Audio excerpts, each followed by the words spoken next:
Charlotte Brontë. Objection is often raised against realistic biography because it reveals so much that is important and even sacred about a man's life. The real objection to it will rather be found in the fact that it reveals about a man the precise points which are unimportant. It reveals and asserts, and insists on exactly those things in a man's life, of which the man himself is wholly unconscious: his exact class in society, the circumstances of his ancestry, the place of his present location. These are things which do not, properly speaking, ever arise before the human vision. They do not occur to a man's mind. It may be said with almost equal truth that they do not occur in a man's life. A man no more thinks about himself as the inhabitant of the third house in a row of Brixton villas than he thinks about himself as a strange animal with two legs. What a man's name was, what his income was, whom he married, where he lived. These are not sanctities, they are irrelevancies. A very strong case of this is the case of the Brontë. The Brontë is in the position of the mad lady in a country village. Her eccentricities form an endless source of innocent conversation to that exceedingly mild and bucolic circle, the literary world. The truly glorious gossips of literature, like Mr. Augustine Birrell and Mr. Andrew Lang, never tire of collecting all the glimpses and anecdotes and sermons and sidelights and sticks and straws which will go to make a Brontë museum. They are the most personally discussed of all Victorian authors, and the limelight of biography has left few darkened corners in the dark old Yorkshire house. And yet the whole of this biographical investigation, though natural and picturesque, is not wholly suitable to the Brontë, for the Brontë genius was above all things deputed to assert the supreme unimportance of externals. Up to that point, truth had always been conceived as existing more or less in the novel of manners. Charlotte Brontë electrified the world by showing that an infinitely older and more elemental truth could be conveyed by a novel in which no person, good or bad, had any manners at all. Her work represents the first great assertion that the humdrum life of modern civilization is a disguise as tawdry and deceptive as the costume of a bal masque. She showed that abysses may exist inside a governess and eternities inside a manufacturer. Her heroine is the commonplace spinster with the dress of merino and the soul of flame. It is significant to notice that Charlotte Brontë, following consciously or unconsciously the great trend of her genius, was the first to take away from the heroine not only the artificial gold and diamonds of wealth and fashion, but even the natural gold and diamonds of physical beauty and grace. Instinctively, she felt that the whole of the exterior must be made ugly, that the whole of the interior might be made sublime. She chose the ugliest of women in the ugliest of centuries, and revealed within them all the hells and heavens of Dante. It may therefore, I think, be legitimately said that the externals of the Brontë life, though singularly picturesque in themselves, matter less than the externals of almost any other writers. It is interesting to know whether Jane Austen had any knowledge of the lives of the officers and women of fashion whom she introduced into her masterpieces. It is interesting to know whether Dickens had ever seen a shipwreck or been inside a workhouse, for in these authors, much of the conviction is conveyed not always by adherence to facts, but always by grasp of them. But the whole aim and purport and meaning of the work of the Brontë is that the most futile thing in the whole universe is fact. Such a story as Jane Eyre is in itself so monstrous a fable that it ought to be excluded from a book of fairy tales. The characters do not do what they ought to do, nor what they would do, nor, it might be said, such is the insanity of the atmosphere, not even what they intend to do. The conduct of Rochester is so primevally and superhumanly caddish that Bret Harte, in his admirable travesty, scarcely exaggerated it. Then, resuming his usual manner, he threw his boots at my head, and withdrew. Does perhaps reach to something resembling caricature. The scene in which Rochester dresses up as an old gypsy has something in it which is really not to be found in any other branch of art, except in the end of the pantomime, where the emperor turns into a pantaloon. Yet despite this vast nightmare of illusion and morbidity and ignorance of the world, Jane Eyre is perhaps the truest book that was ever written. Its essential truth to life sometimes makes one catch one's breath, for it is not true to manners, which are constantly false, or to facts, which are almost always false. It is true to the only existing thing, which is true emotion, the irreducible minimum, the indestructible germ. It would not matter a single straw if a Brontë story were 100 times more moonstruck and improbable than Jane Eyre, or 100 times more moonstruck and improbable than Wuthering Heights. It would not matter if George Read stood on his head, and Mrs. Reed rode on a dragon, if Fairfax Rochester had 4 eyes, and St. John Rivers 3 legs. The story would still remain the truest story in the world. The typical Brontë character is indeed a kind of monster. Everything in him, except the essential is dislocated, his hands are on his legs, and his feet on his arms, his nose is above his eyes, but his heart is in the right place. The great and abiding truth for which the Bront cycle of fiction stands is a certain most important truth about the enduring spirit of youth, the truth of the near kinship between terror and joy. The Bront heroine, dingily dressed, badly educated, hampered by humiliating inexperience, a kind of ugly innocence, is yet by the very fact of her solitude and her gaucherie full of the greatest delight that is possible to a human being, the delight of expectation, the delight of an ardent and flamboyant ignorance. She serves to show how futile it is of humanity to suppose that pleasure can be attained chiefly by putting on evening dress every evening, and having a box at the theatre every first night. It is not the man of pleasure who has pleasure, it is not the man of the world who appreciates the world. The man who has learnt to do all conventional things perfectly has at the same time learnt to do them prosaically. It is the awkward man whose evening dress does not fit him, whose gloves will not go on, whose compliments will not come off, who is really full of the ancient ecstasies of youth. He is frightened enough of society actually to enjoy his triumphs. He has that element of fear which is one of the eternal ingredients of joy. This spirit is the central spirit of the Bront novel. It is the epic of the exhilaration of the shy man. As such, it is of incalculable value in our time, of which the curse is that it does not take joy reverently, because it does not take it fearfully. The shabby and inconspicuous governess of Charlotte Bront, with the small outlook and the small creed, had more commerce with the awful and elemental forces which drive the world than a legion of lawless minor poets. She approached the universe with real simplicity, and consequently with real fear and delight. She was, so to speak, shy before the multitude of the stars, and in this she had possessed herself of the only force which can prevent enjoyment being as black and barren as routine. The faculty of being shy is the first and the most delicate of the powers of enjoyment. The fear of the Lord is the beginning of pleasure. Upon the whole, therefore, I think it may justifiably be said that the dark wild youth of the Bronts in their dark wild Yorkshire home has been somewhat exaggerated as a necessary factor in their work, and their conception. The emotions with which they dealt were universal emotions of the morning of existence, the springtide joy and the springtide terror.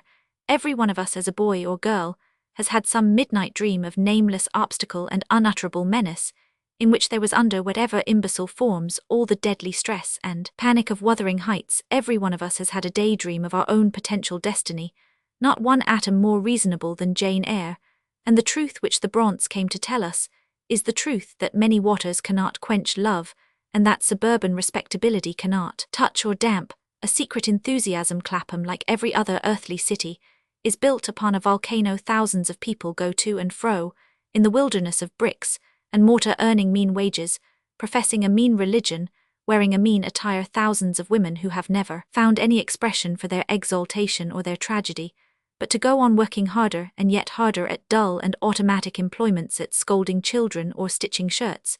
But out of all these silent ones, one suddenly became articulate and spoke a resonant testimony, and her name was Charlotte Bront, spreading around us upon every side today like a huge and radiating geometrical figure are the endless branches of the great city. There are times when we are almost stricken crazy as well. We may be by the multiplicity of those appalling perspectives, the frantic arithmetic of that unthinkable population, but this thought of ours is in truth nothing but a fancy. There are no chains of houses, there are no crowds of men. The colossal diagram of streets and houses is an illusion, the opium dream of a speculative builder. Each of these men is supremely solitary and supremely important to himself. Each of these houses stands in the center of the world. There is no single house of all those millions which has not seemed to someone at some time the heart of all things and the end of travel. William Morris and his school. It is proper enough that the unveiling of the bust of William Morris should approximate to a public festival, for while there have been many men of genius in the Victorian era, more despotic than he, there have been none so representative. He represents not only that rapacious hunger for beauty which has now, for the first time, become a serious problem in the healthy life of humanity, but he represents also that honourable instinct for finding beauty in common necessities of workmanship, which gives it a stronger and more bony structure. The time has passed when William Morris was conceived to be irrelevant, to be described as a designer of wallpapers. If Morris had been a hatter instead of a decorator, we should have become gradually and painfully conscious of an improvement in our hats. If he had been a tailor, we should have suddenly found our frock coats trailing on the ground, with the grandeur of medieval raiment. If he had been a shoemaker, we should have found with no little consternation our shoes gradually approximating to the antique sandal. As a hairdresser, he would have invented some massing of the hair worthy to be the crown of Venus. As an ironmonger, his nails would have had some noble pattern fit to be the nails of the cross. The limitations of William Morris, whatever they were not the limitations of common decoration. It is true that all his work, even his literary work, was in some sense decorative, had in some degree the qualities of a splendid wallpaper. His characters, his stories, his religious and political views, had in the most emphatic sense length and breadth without thickness. He seemed really to believe that men could enjoy a perfectly flat felicity. He made no account of the unexplored and explosive possibilities of human nature, of the unnameable terrors, and the yet more unnameable hopes, so long as a man was graceful in every circumstance, so long as he had the inspiring consciousness that the chestnut color of his hair was relieved against the blue forest. A mile behind he would be serenely happy, so he would be no doubt if he were really fitted for a decorative existence, if he were a piece of exquisitely colored cardboard. But although Morris took little account of the terrible solidity of human nature, took little account, so to speak, of human figures in the round, it is altogether unfair to represent him as a mere aesthete. He perceived a great public necessity, and fulfilled it heroically. The difficulty with which he grappled was one so immense that we shall have to be separated from it by many centuries before we can really judge of it. It was the problem of the elaborate and deliberate ugliness of the most self-conscious of centuries. Morris, at least, saw the absurdity of the thing. He felt it was monstrous that the modern man, who was preeminently capable of realizing the strangest and most contradictory beauties, who could feel at once the fiery aureole of the ascetic and the colossal calm of the Hellenic god, should himself by a farcical bathos be buried in a black coat and hidden under a chimney-pot hat. He could not see why the harmless man who desired to be an artist in raiment should be condemned to be at best a black and white artist. It is indeed difficult to account for the clinging curse of ugliness, which blights everything brought forth by the most prosperous of centuries in all created nature.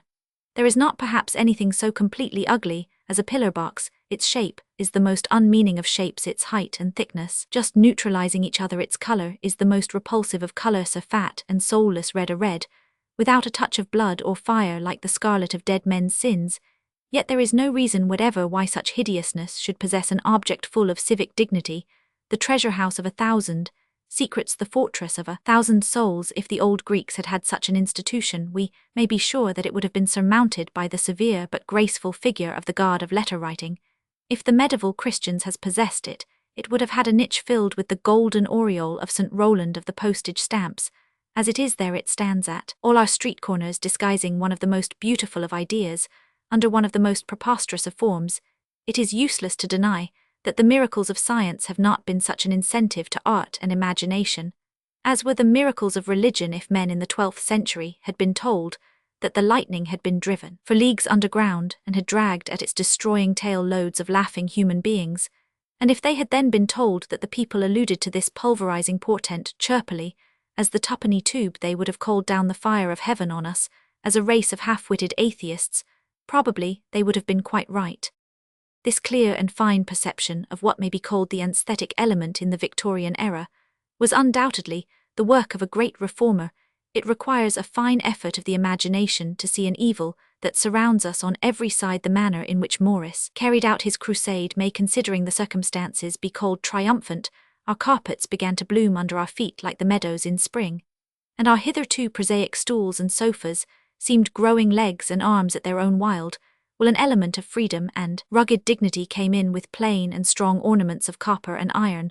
So delicate and universal has been the revolution in domestic art, that almost every family in England has had its taste cunningly and treacherously improved, and if we look back at the early Victorian drawing-rooms, it is only to realize the strange but essential truth that art or human decoration has 9 times out of 10 in history made things uglier than they were before, from the coiffure of a Papuan savage to the wallpaper of a British merchant in 1830. But great and beneficent as was the aesthetic revolution of Morris, there was a very definite limit to it. It did not lie only in the fact that his revolution was in truth a reaction, though this was a partial explanation of his partial failure.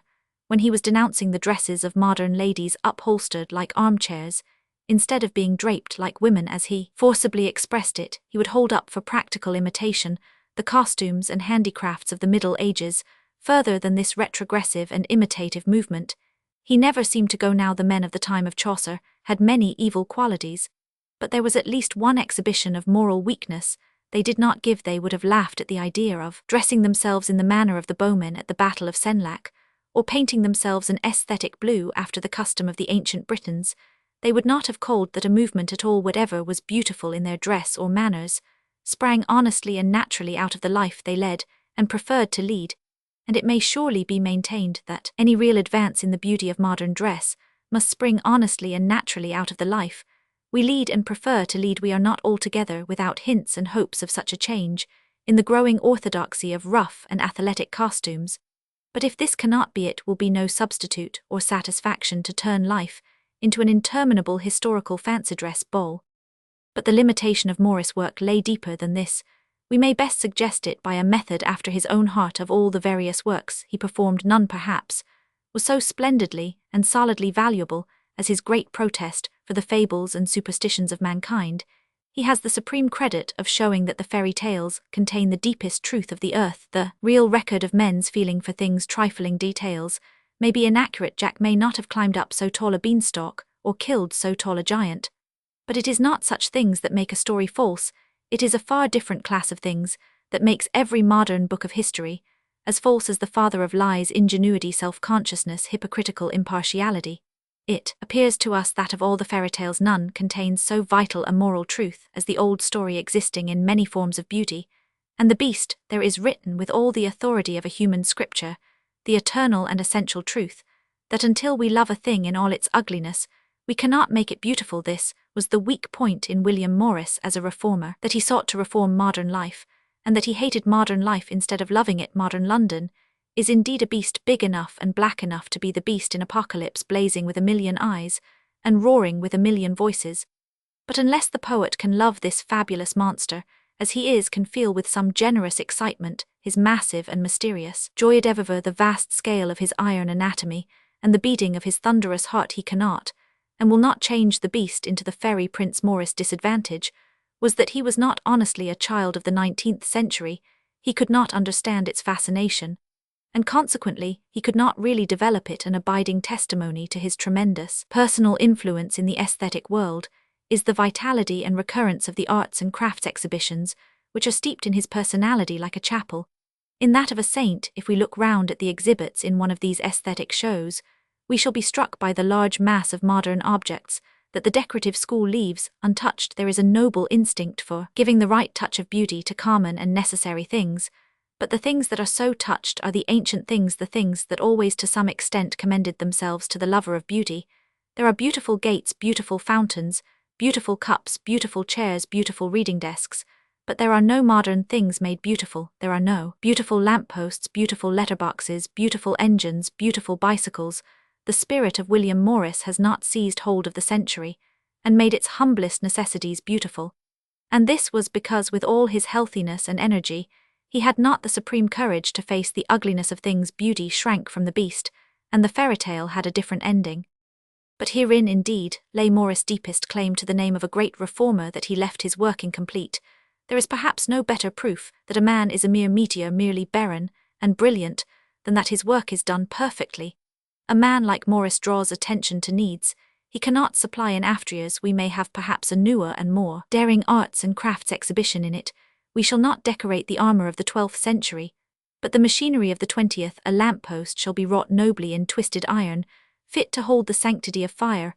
A pillar box shall be carved with figures emblematical of the secrets of comradeship, and the silence and honor of the state. Railway signals, of all earthly things the most poetical, the colored stars of life and death, shall be lamps of green and crimson, worthy of their terrible and faithful service. But if ever this gradual and genuine movement of our time towards beauty, not backwards, but forwards, does truly come about, Morris will be the first prophet of it, poet of the childhood of nations, craftsman in the new honesties of art, prophet of a merrier and wiser life. His full-blooded enthusiasm will be remembered when human life has once more assumed flamboyant colors, and proved that this painful greenish grey of the aesthetic twilight in which we now live is, in spite of all the pessimists, not of the greyness of death, but the greyness of dawn. Optimism of Byron. Everything is against our appreciating the spirit and the age of Byron, the age that has just passed from us, is always like a dream when we wake in the morning, a thing incredible and centuries away. And the world of Byron seems a sad and faded world, a weird and inhuman world where men were romantic in whiskers, ladies lived apparently in bowers, and the very word has the sound of a piece of stage scenery. Roses and nightingales recur in their poetry, with the monotonous elegance of a wallpaper pattern.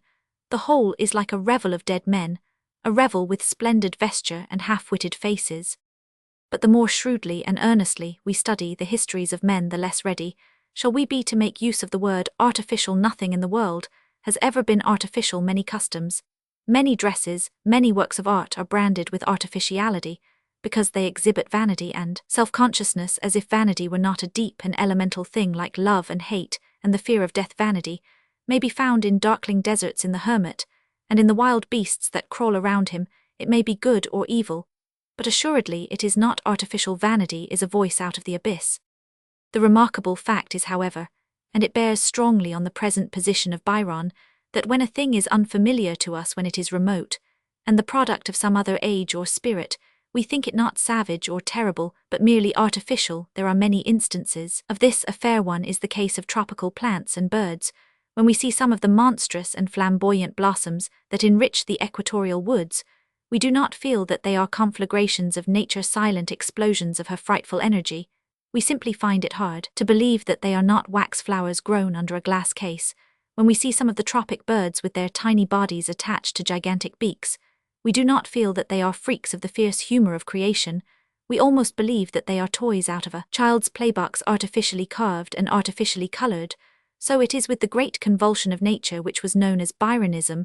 The volcano is not an extinct volcano. Now it is the dead stick of a rocket. It is the remains not of a natural, but of an artificial fire.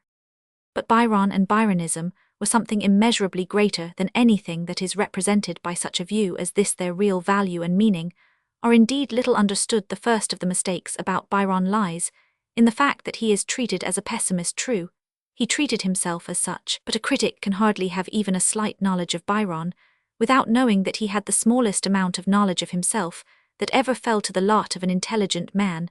The real character of what is known as Byron's pessimism is better worth study than any real pessimism could ever be. It is the standing peculiarity of this curious world of ours that almost everything in it has been extolled enthusiastically and invariably extolled to the disadvantage of everything else.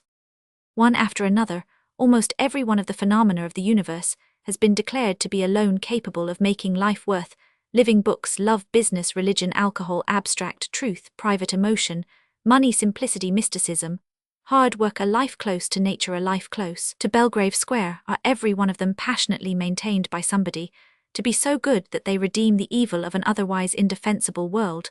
Thus, while the world is almost always condemned in summary, it is always justified and indeed extolled in detail after detail. Existence has been praised and absolved by a chorus of pessimists. The work of giving thanks to heaven is as it were divided ingeniously among them. Schopenhauer is told off as a kind of librarian in the house of God, to sing the praises of the austere pleasures of the mind. Carlyle, as steward, undertakes the working department, and eulogizes a life of labor in the fields. Omar Khayyam is established in the cellar, and swears that it is the only room in the house. Even the blackest of pessimistic artists enjoys his art at the precise moment that he has written some shameless and terrible indictment of creation. His one pang of joy in the achievement joins the universal chorus of gratitude with the scent of the wild flower and the song of the bird. Now Byron had a sensational popularity, and that popularity was, as far as words and explanations go, founded upon his pessimism. He was adored by an overwhelming majority, almost every individual of which despised the majority of mankind. But when we come to regard the matter a little more deeply, we tend in some degree to cease to believe in this popularity of the pessimist. The popularity of pure and unadulterated pessimism is an oddity. It is almost a contradiction in terms. Men would no more receive the news of the failure of existence, or of the harmonious hostility of the stars, with ardor or popular rejoicing, than they would light bonfires for the arrival of cholera, or dance a breakdown when they were condemned to be hanged. When the pessimist is popular, it must always be not because he shows all things to be bad, but because he shows some things to be good. Men can only join in a chorus of praise, even if it is the praise of denunciation. The man who is popular must be optimistic about something even if he is only optimistic about pessimism. And this was emphatically the case with Byron, and the Byronists. Their real popularity was founded not upon the fact that they blamed everything, but upon the fact that they praised something. They heaped curses upon man, but they used man merely as a foil. The things they wished to praise by comparison were the energies of nature. Man was to them what talk and fashion were to Carlyle, what philosophical and religious quarrels were to Omar, what the whole race after practical happiness was to Schopenhauer. The thing which must be censured in order that somebody else may be exalted. It was merely a recognition of the fact that one cannot write in white chalk, except on a blackboard. Surely it is ridiculous to maintain seriously that Byron's love of the desolate and inhuman in nature was the mark of vital skepticism and depression, when a young man can elect deliberately to walk alone in winter by the side of the shattering sea, when he takes pleasure in storms and stricken peaks, and the lawless melancholy of the older earth.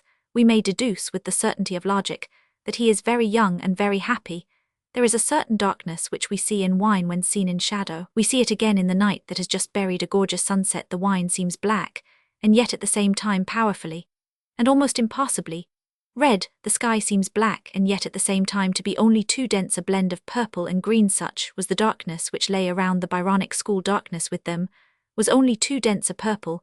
They would prefer the sullen hostility of the earth, because amid all the cold and darkness, their own hearts were flaming like their own firesides. Matters are very different with the more modern school of doubt and lamentation. The last movement of pessimism is perhaps expressed in Mr. Aubrey Beardsley's allegorical designs. Here we have to deal with a pessimism which tends naturally not towards the oldest elements of the cosmos, but towards the last and most fantastic fripperies of artificial life. Byronism tended towards the desert. The new pessimism, towards the restaurant. Byronism was a revolt against artificiality. The new pessimism is a revolt in its favor. The Byronic young man had an affectation of sincerity. The decadent, going a step deeper into the avenues of the unreal, has positively an affectation of affectation, and it is by their fopperies and their frivolities that we know that their sinister philosophy is sincere. In their lights and garlands and ribbons we read their indwelling despair. It was so indeed with Byron himself. His really bitter moments were his frivolous moments. He went on year after year calling down fire upon mankind, summoning the deluge, and the destructive sea, and all the ultimate energies of nature to sweep away the cities of the spawn of man. But through all this his subconscious mind was not that of a despairer. On the contrary, there is something of a kind of lawless faith in thus parleying with such immense and immemorial brutalities. It was not until the time in which he wrote Don Juan that he really lost this inward warmth and geniality, and a sudden shout of hilarious laughter announced to the world that Lord Byron had really become a pessimist. One of the best tests in the world of what a poet really means is his metre. He may be a hypocrite in his metaphysics, but he cannot be a hypocrite in his prosody, and all the time that Byron's language is of horror and emptiness, his metre is a bounding pas de quatre. He may arraign existence on the most deadly charges, he may condemn it with the most desolating verdict, but he cannot alter the fact that on some walk in a spring morning, when all the limbs are swinging, and all the blood alive in the body, the lips may be caught repeating, "Oh, there's not a joy the world can give like that it takes away." When the glow of early youth declines in beauty's dull decay, 'tis not upon the cheek of youth the blush that fades so fast, but the tender bloom of heart is gone ere youth itself be past. That automatic recitation is the answer to the whole pessimism of Byron. The truth is that Byron was one of a class who may be called the unconscious optimists, who are very often indeed the most uncompromising conscious pessimists, because the exuberance of their nature demands for an adversary a dragon as big as the world, but the whole of his essential and unconscious being was spirited and confident, and that unconscious being, long disguised and buried under emotional artifices, suddenly sprang into prominence in the face of a cold hard political necessity. In Greece, he heard the cry of reality, and at the time that he was dying he began to live. He heard suddenly the call of that buried and subconscious happiness which is in all of us, and which may emerge suddenly at the sight of the grass of a meadow, or the spears of the enemy. Pope and the art of satire. The general critical theory common in this and the last century is that it was very easy for the imitators of Pope to write English poetry. The classical couplet was a thing that anyone could do. So far as that goes, one may justifiably answer by asking anyone to try. It may be easier really to have wit than really the boldest and most enduring sense to have imagination, but it is immeasurably easier to pretend to have imagination than to pretend to have wit. A man may indulge in a sham rhapsody, because it may be the triumph of a rhapsody to be unintelligible, but a man cannot indulge in a sham joke, because it is the ruin of a joke to be unintelligible. A man may pretend to be a poet. He can no more pretend to be a wit than he can pretend to bring rabbits out of a hat, without having learnt to be a conjurer. Therefore it may be submitted, there was a certain discipline in the old antithetical couplet of Pope and his followers if it did not permit of the great liberty of wisdom, used by the minority of great geniuses, neither did it permit of the great liberty of folly, which is used by the majority of small writers. A prophet could not be a poet in those days perhaps, but at least a fool could not be a poet, if we take for the sake of example such a line as Pope's. Damn with faint praise assent with civil leer. The test is comparatively simple. A great poet would not have written such a line perhaps, but a minor poet could not. Supposing that a lyric poet of the new school really had to deal with such an idea, as that expressed in Pope's line about man, a being darkly wise and rudely great, is it really so cert that he would go deeper into the matter than that old antithetical jingle goes? I venture to doubt whether he would really be any wiser or weirder or more imaginative or more profound. The one thing that he would really be would be longer instead of writing. A being darkly wise and rudely great. The contemporary poet in his elaborately ornamented book of verses would produce something like the following. A creature of feature, more dark than skies. Yea, darkly wise,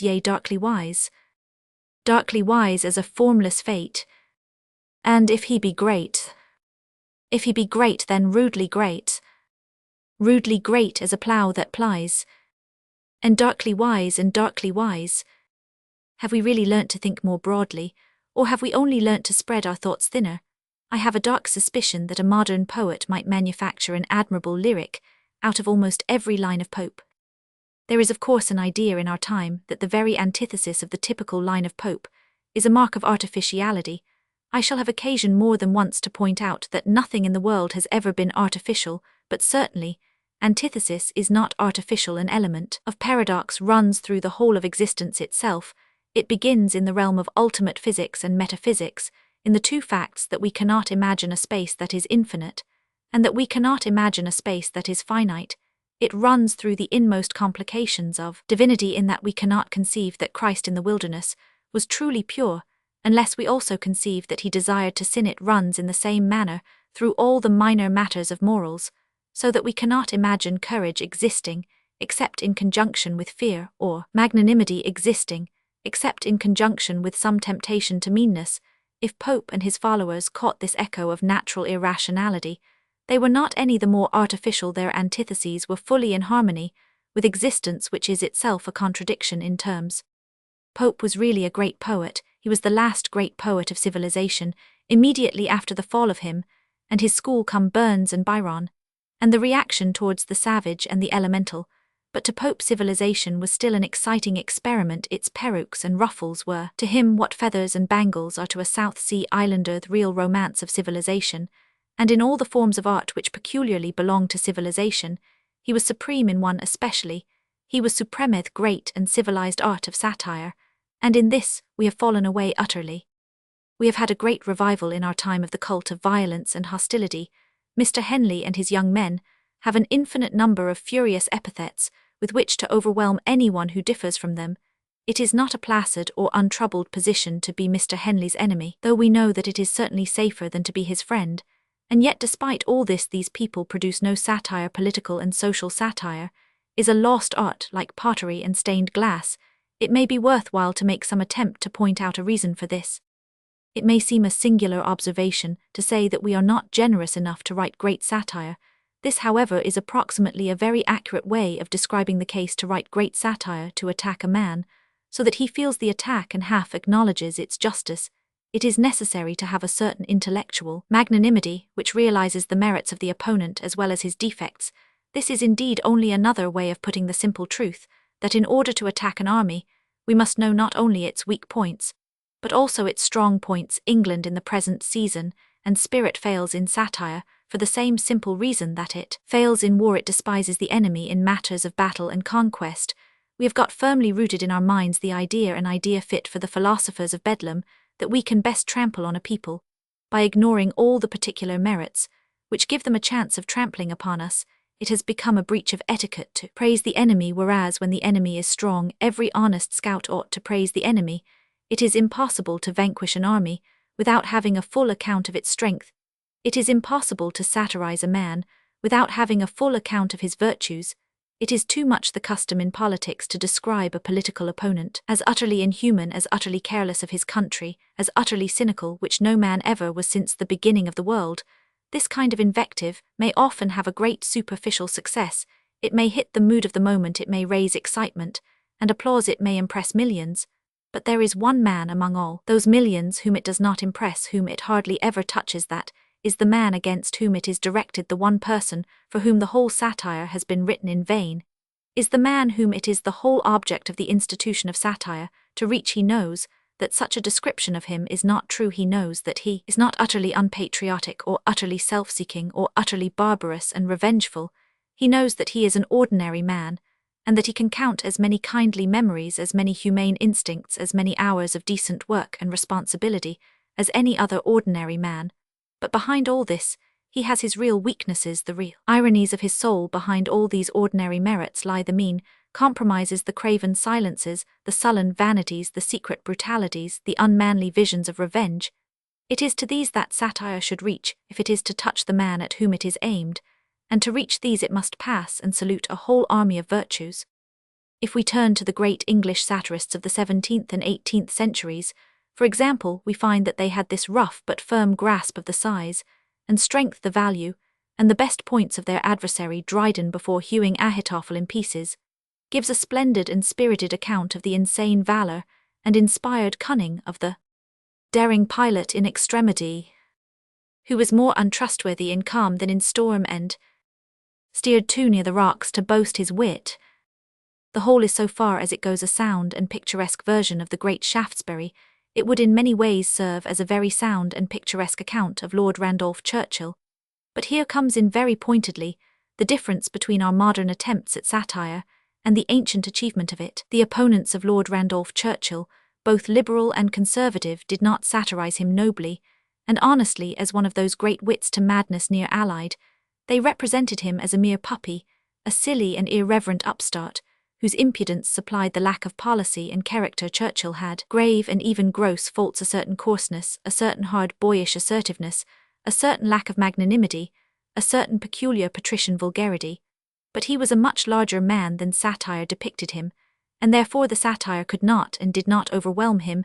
And here we have the cause of the failure of contemporary satire, that it has no magnanimity, that is to say, no patience. It cannot endure to be told that its opponent has his strong points, just as Mr. Chamberlain could not endure to be told that the Boers had a regular army. It can be content with nothing except persuading itself that its opponent is utterly bad or utterly stupid, that is, that he is what he is not, and what nobody else is. If we take any prominent politician of the day, such for example as Sir William Harcourt, we shall find that this is the point in which all party invective fails. The Tory satire at the expense of Sir William Harcourt is always desperately endeavouring to represent that he is inept, that he makes a fool of himself, that he is disagreeable and disgraceful and untrustworthy. The defect of all that is that we all know that it is untrue. Everyone knows that Sir William Harcourt is not inept, but is almost the ablest parliamentarian now alive. Everyone knows that he is not disagreeable or disgraceful, but a gentleman of the old school,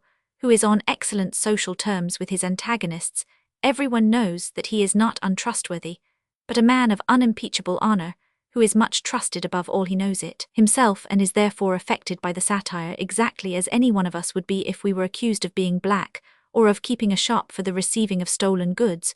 We might be angry at the libel, but not at the satire, for a man is angry at a libel because it is false, but at a satire because it is true. Mr. Henley and his young men are very fond of invective and satire. If they wish to know the reason of their failure in these things, they need only turn to the opening of Pope's superb attack upon Addison.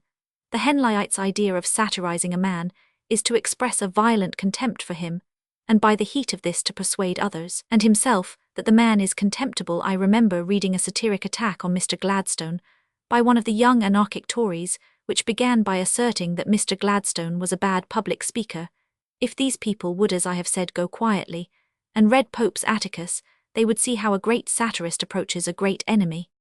Peace to all such, but were there one whose fires true genius kindles and fair fame inspires, blessed with each talent and each art to please, and born to write converse and live with ease, should such a man, and then follows the torrent of that terrible criticism. Pope was not such a fool as to try to make out that Addison was a fool. He knew that Addison was not a fool, and he knew that Addison knew it, but hatred in Pope's case had become so great, and I was almost going to say so pure, that it illuminated all things, as love illuminates all things. He said what was really wrong with Addison, and in calm and clear and everlasting colours, he painted the picture of the evil of the literary temperament. Bear like the Turk no brother near the throne, view him with scornful yet with jealous eyes, and hate for arts that caused himself to rise. Like Cato give his little senate laws, and sit attentive to his own applause, while wits and templars every sentence raise, and wonder with a foolish face of praise. This is the kind of thing which really goes to the mark, at which it aims. It is penetrated with sorrow and a kind of reverence, and it is addressed directly to a man. This is no mock tournament to gain the applause of the crowd, it is a deadly duel by the lonely seashore. In current political materialism, there is everywhere the assumption that without understanding anything of his case or his merits, we can benefit a man practically without understanding his case, and his merits we cannot even hurt him. Francis. Asceticism is a thing which in its very nature we tend in these days to misunderstand. Asceticism in the religious sense is the repudiation of the great mass of human joys, because of the supreme joyfulness of the one joy, the religious joy. But asceticism is not in the least confined to religious asceticism. There is scientific asceticism, which asserts that truth is alone satisfying. There is aesthetic asceticism, which asserts that art is alone satisfying. There is amatory asceticism, which asserts that love is alone satisfying. There is even Epicurean asceticism, which asserts that beer and skittles are alone satisfying. Wherever the manner of praising anything involves the statement that the speaker could live with that thing alone, there lies the germ and essence of asceticism. When William Morris, for example, says that love is enough, it is obvious that he asserts in those words that art, science, politics, ambition, money, houses, carriages, concerts, gloves, walking sticks, door knockers, railway stations, cathedrals, and any other things one may choose to tabulate, are unnecessary. When Omar Khayyam says, a book of verses underneath the bough, a loaf of bread, a jug of wine, and thou beside me singing in the wilderness, O wilderness were paradise eno. It is clear that he speaks fully as much ascetically as he does aesthetically. He makes a list of things, and says that he wants no more. The same thing was done by a medieval monk. Examples might of course be multiplied 100-fold. One of the most genuinely poetical of our younger poets says as the one thing certain that, from quiet home and first beginning, out to the undiscovered ends, there's nothing worth the wear of winning, but laughter and the love of friends. Here we have a perfect example of the main important fact that all true joy expresses itself in terms of asceticism.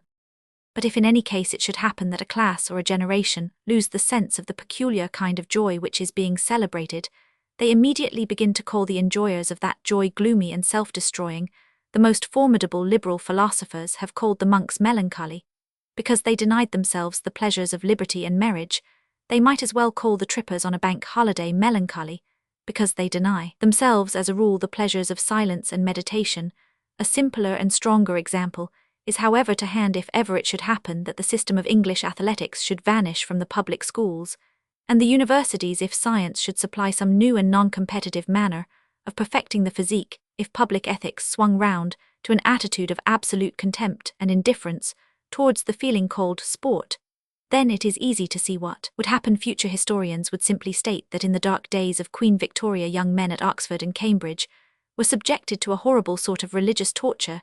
They were forbidden by fantastic monastic rules to indulge in wine or tobacco during certain arbitrarily fixed periods of time, before certain brutal fights and festivals. Bigots insisted on their rising at unearthly hours and running violently around fields for no object. Many men ruined their health in these dens of superstition. Many died there. All this is perfectly true, and irrefutable athleticism in England is an asceticism as much as the monastic rules. Men have overstrained themselves and killed themselves through English athleticism. There is one difference, and one only. We do feel the love of sport, we do not feel the love of religious offices. We see only the price in the one case, and only the purchase in the other. The only question that remains is what was the joy of the old Christian ascetics, of which their asceticism was merely the purchasing price. The mere possibility of the query is an extraordinary example of the way in which we miss the main points of human history. We are looking at humanity too close and see only the details, and not the vast and dominant features. We look at the Christianity and conceive it as a rise of self-abnegation, and almost of pessimism. It does not occur to us that the mere assertion that this raging and confounding universe is governed by justice and mercy is a piece of staggering optimism fit to set all men capering. The detail over which these monks went mad with joy was the universe itself, the only thing really worthy of enjoyment. The white daylight shone over all the world, the endless forest stood up in their order, the lightning awoke, and the tree fell, and the sea gathered into mountains, and the ship went down, and all these disconnected and meaningless and terrible objects were all part of one dark and fearful conspiracy of goodness, one merciless scheme of mercy. That this scheme of nature was not accurate or well-founded is perfectly tenable, but surely it is not tenable that it was not optimistic. We insist, however, upon treating this matter tail foremost. We insist that the ascetics were pessimists, because they gave up 80 years and 10 for an eternity of happiness. We forget that the bare proposition of an eternity of happiness is, by its very nature, 10,000 times more optimistic than 10,000 pagan Saturnalias.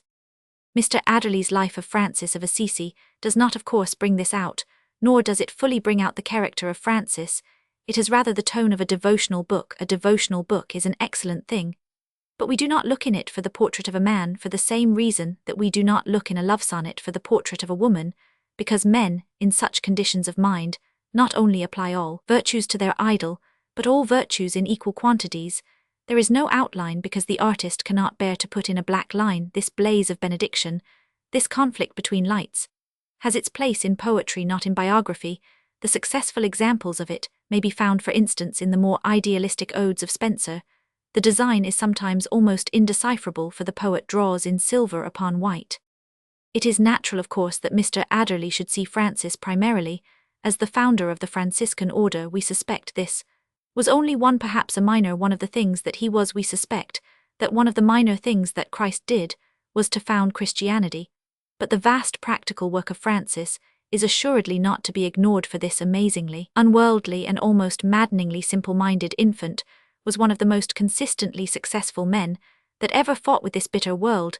It is the custom to say that the secret of such men is their profound belief in themselves, and this is true. But not all the truth workhouses and lunatic asylums are thronged with men who believe in themselves. Of Francis it is far truer to say that the secret of his success was his profound belief in other people, and it is the lack of this that has commonly been the curse of these obscure Napoleons. Francis always assumed that everyone must be just as anxious about their common relative, the water rat, as he was. He planned a visit to the emperor to draw his attention to the needs of his little sisters, the larks. He used to talk to any thieves and robbers he met about their misfortune in being unable to give rein to their desire for holiness.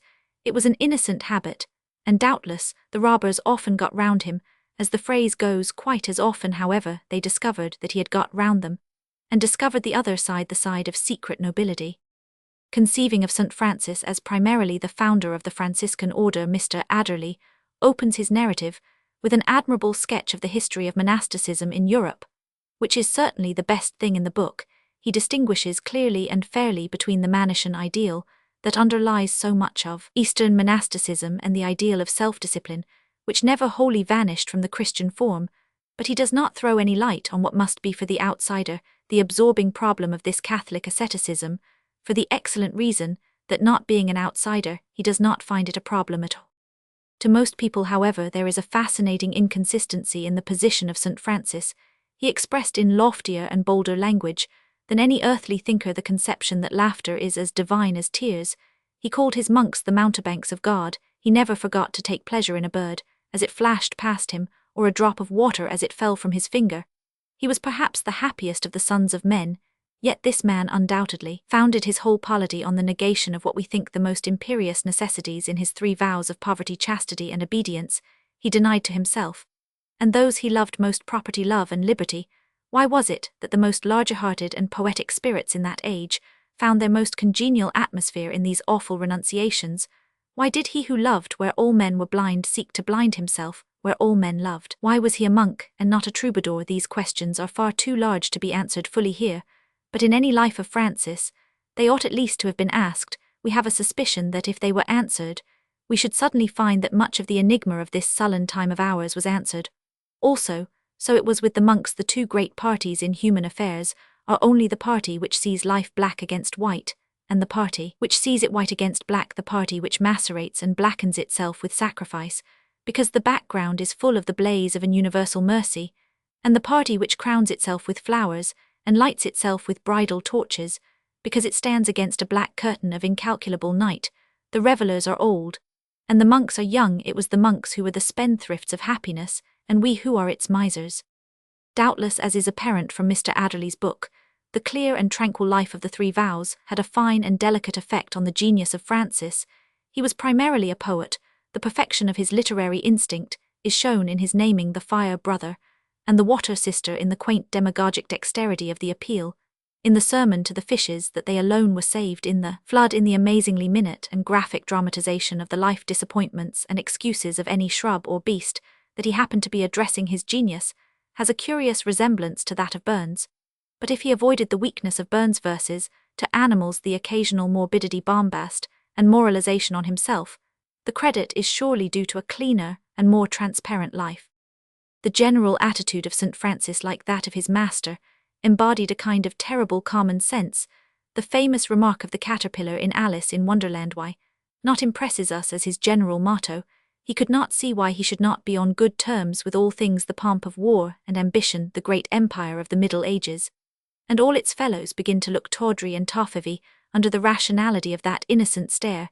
His questions were blasting and devastating like the questions of a child. He would not have been afraid even of the nightmares of cosmogony, for he had no fear in him. To him, the world was small not because he had any views as to its size, but for the reason that gossiping ladies find it small, because so many relatives were to be found in it.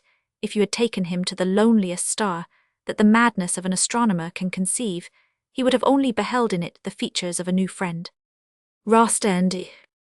When Cyrano de Bergerac was published, it bore the subordinate title of a heroic comedy. We have no tradition in English literature which would justify us in calling a comedy heroic, though there was once a poet who called a comedy divine by the current modern conception. The hero has his place in a tragedy, and the one kind of strength which is systematically denied to him is the strength to succeed. That the power of a man's spirit might possibly go to the length of turning a tragedy into a comedy is not admitted. Nevertheless, almost all the primitive legends of the world are comedies, not only in the sense that they have a happy ending, but in the sense that they are based upon a certain optimistic assumption that the hero is destined to be the destroyer of the monster. Singularly enough, this modern idea of the essential disastrous character of life, when seriously considered, connects itself with a hypostatic view of tragedy and comedy, which is largely due to the influence of modern France, from which the great heroic comedies of Monsieur Rostand have come. The French genius has an instinct for remedying its own evil work, and France gives always the best cure for Frenchiness. The idea of comedy, which is held in England by the school, which pays most attention to the technical niceties of art, is a view which renders such an idea as that of heroic comedy quite impossible. The fundamental conception in the minds of the majority of our younger writers is that comedy is par excellence a fragile thing. It is conceived to be a conventional world of the most absolutely delicate and gimcrack description. Such stories as Mr. Max Beerbohm's Happy Hypocrite are conceptions which would vanish or fall into utter nonsense if viewed by one single degree too seriously. But great comedy, the comedy of Shakespeare or Sterne, not only can be but must be taken seriously. There is nothing to which a man must give himself up with more faith and self-abandonment than to genuine laughter. In such comedies one laughs with the heroes, and not at them. The humour which steeps the stories of Falstaff and Uncle Toby is a cosmic and philosophically humour, a geniality which goes down to the depths. It is not superficial reading. It is not even strictly speaking light reading. Our sympathies are as much committed to the characters as if they were the predestined victims in a Greek tragedy. the modern writer of comedies may be said to boast of the brittleness of his characters. He seems always on the eve of knocking his puppets to pieces. When John Oliver Hobbes wrote for the first time a comedy of serious emotions, she named it with a thinly disguised contempt for her own work. A sentimental comedy, the ground of this conception of the artificiality of comedy, is a profound pessimism. Life in the eyes of these mournful buffoons is itself an utterly tragic thing. Comedy must be as hollow as a grinning mask. It is a refuge from the world, and not even properly speaking a part of it. Their wit is a thin sheet of shining ice over the eternal waters of bitterness. Cyrano de Bergerac came to us as the new decoration of an old truth that merriment was one of the world's natural flowers, and not one of its exotics. The gigantesque levity, the flamboyant eloquence, the Rabelaisian puns and digressions were seen to be once more what they had been in Rabelais, the mere outbursts of a human sympathy, and bravado as old and solid as the stars. The human spirit demanded wit as headlong and haughty as its will. All was expressed in the words of Cyrano. At his highest moment of happiness, il me faut des gens. An essential aspect of this question of heroic comedy is the question of drama in rhyme. There is nothing that affords so easy a point of attack for the dramatic realist as the conduct of a play in verse, according to his canons. It is indeed absurd to represent a number of characters facing some terrible crisis in their lives by capping rhymes like a party playing bouts rhymes in his eyes.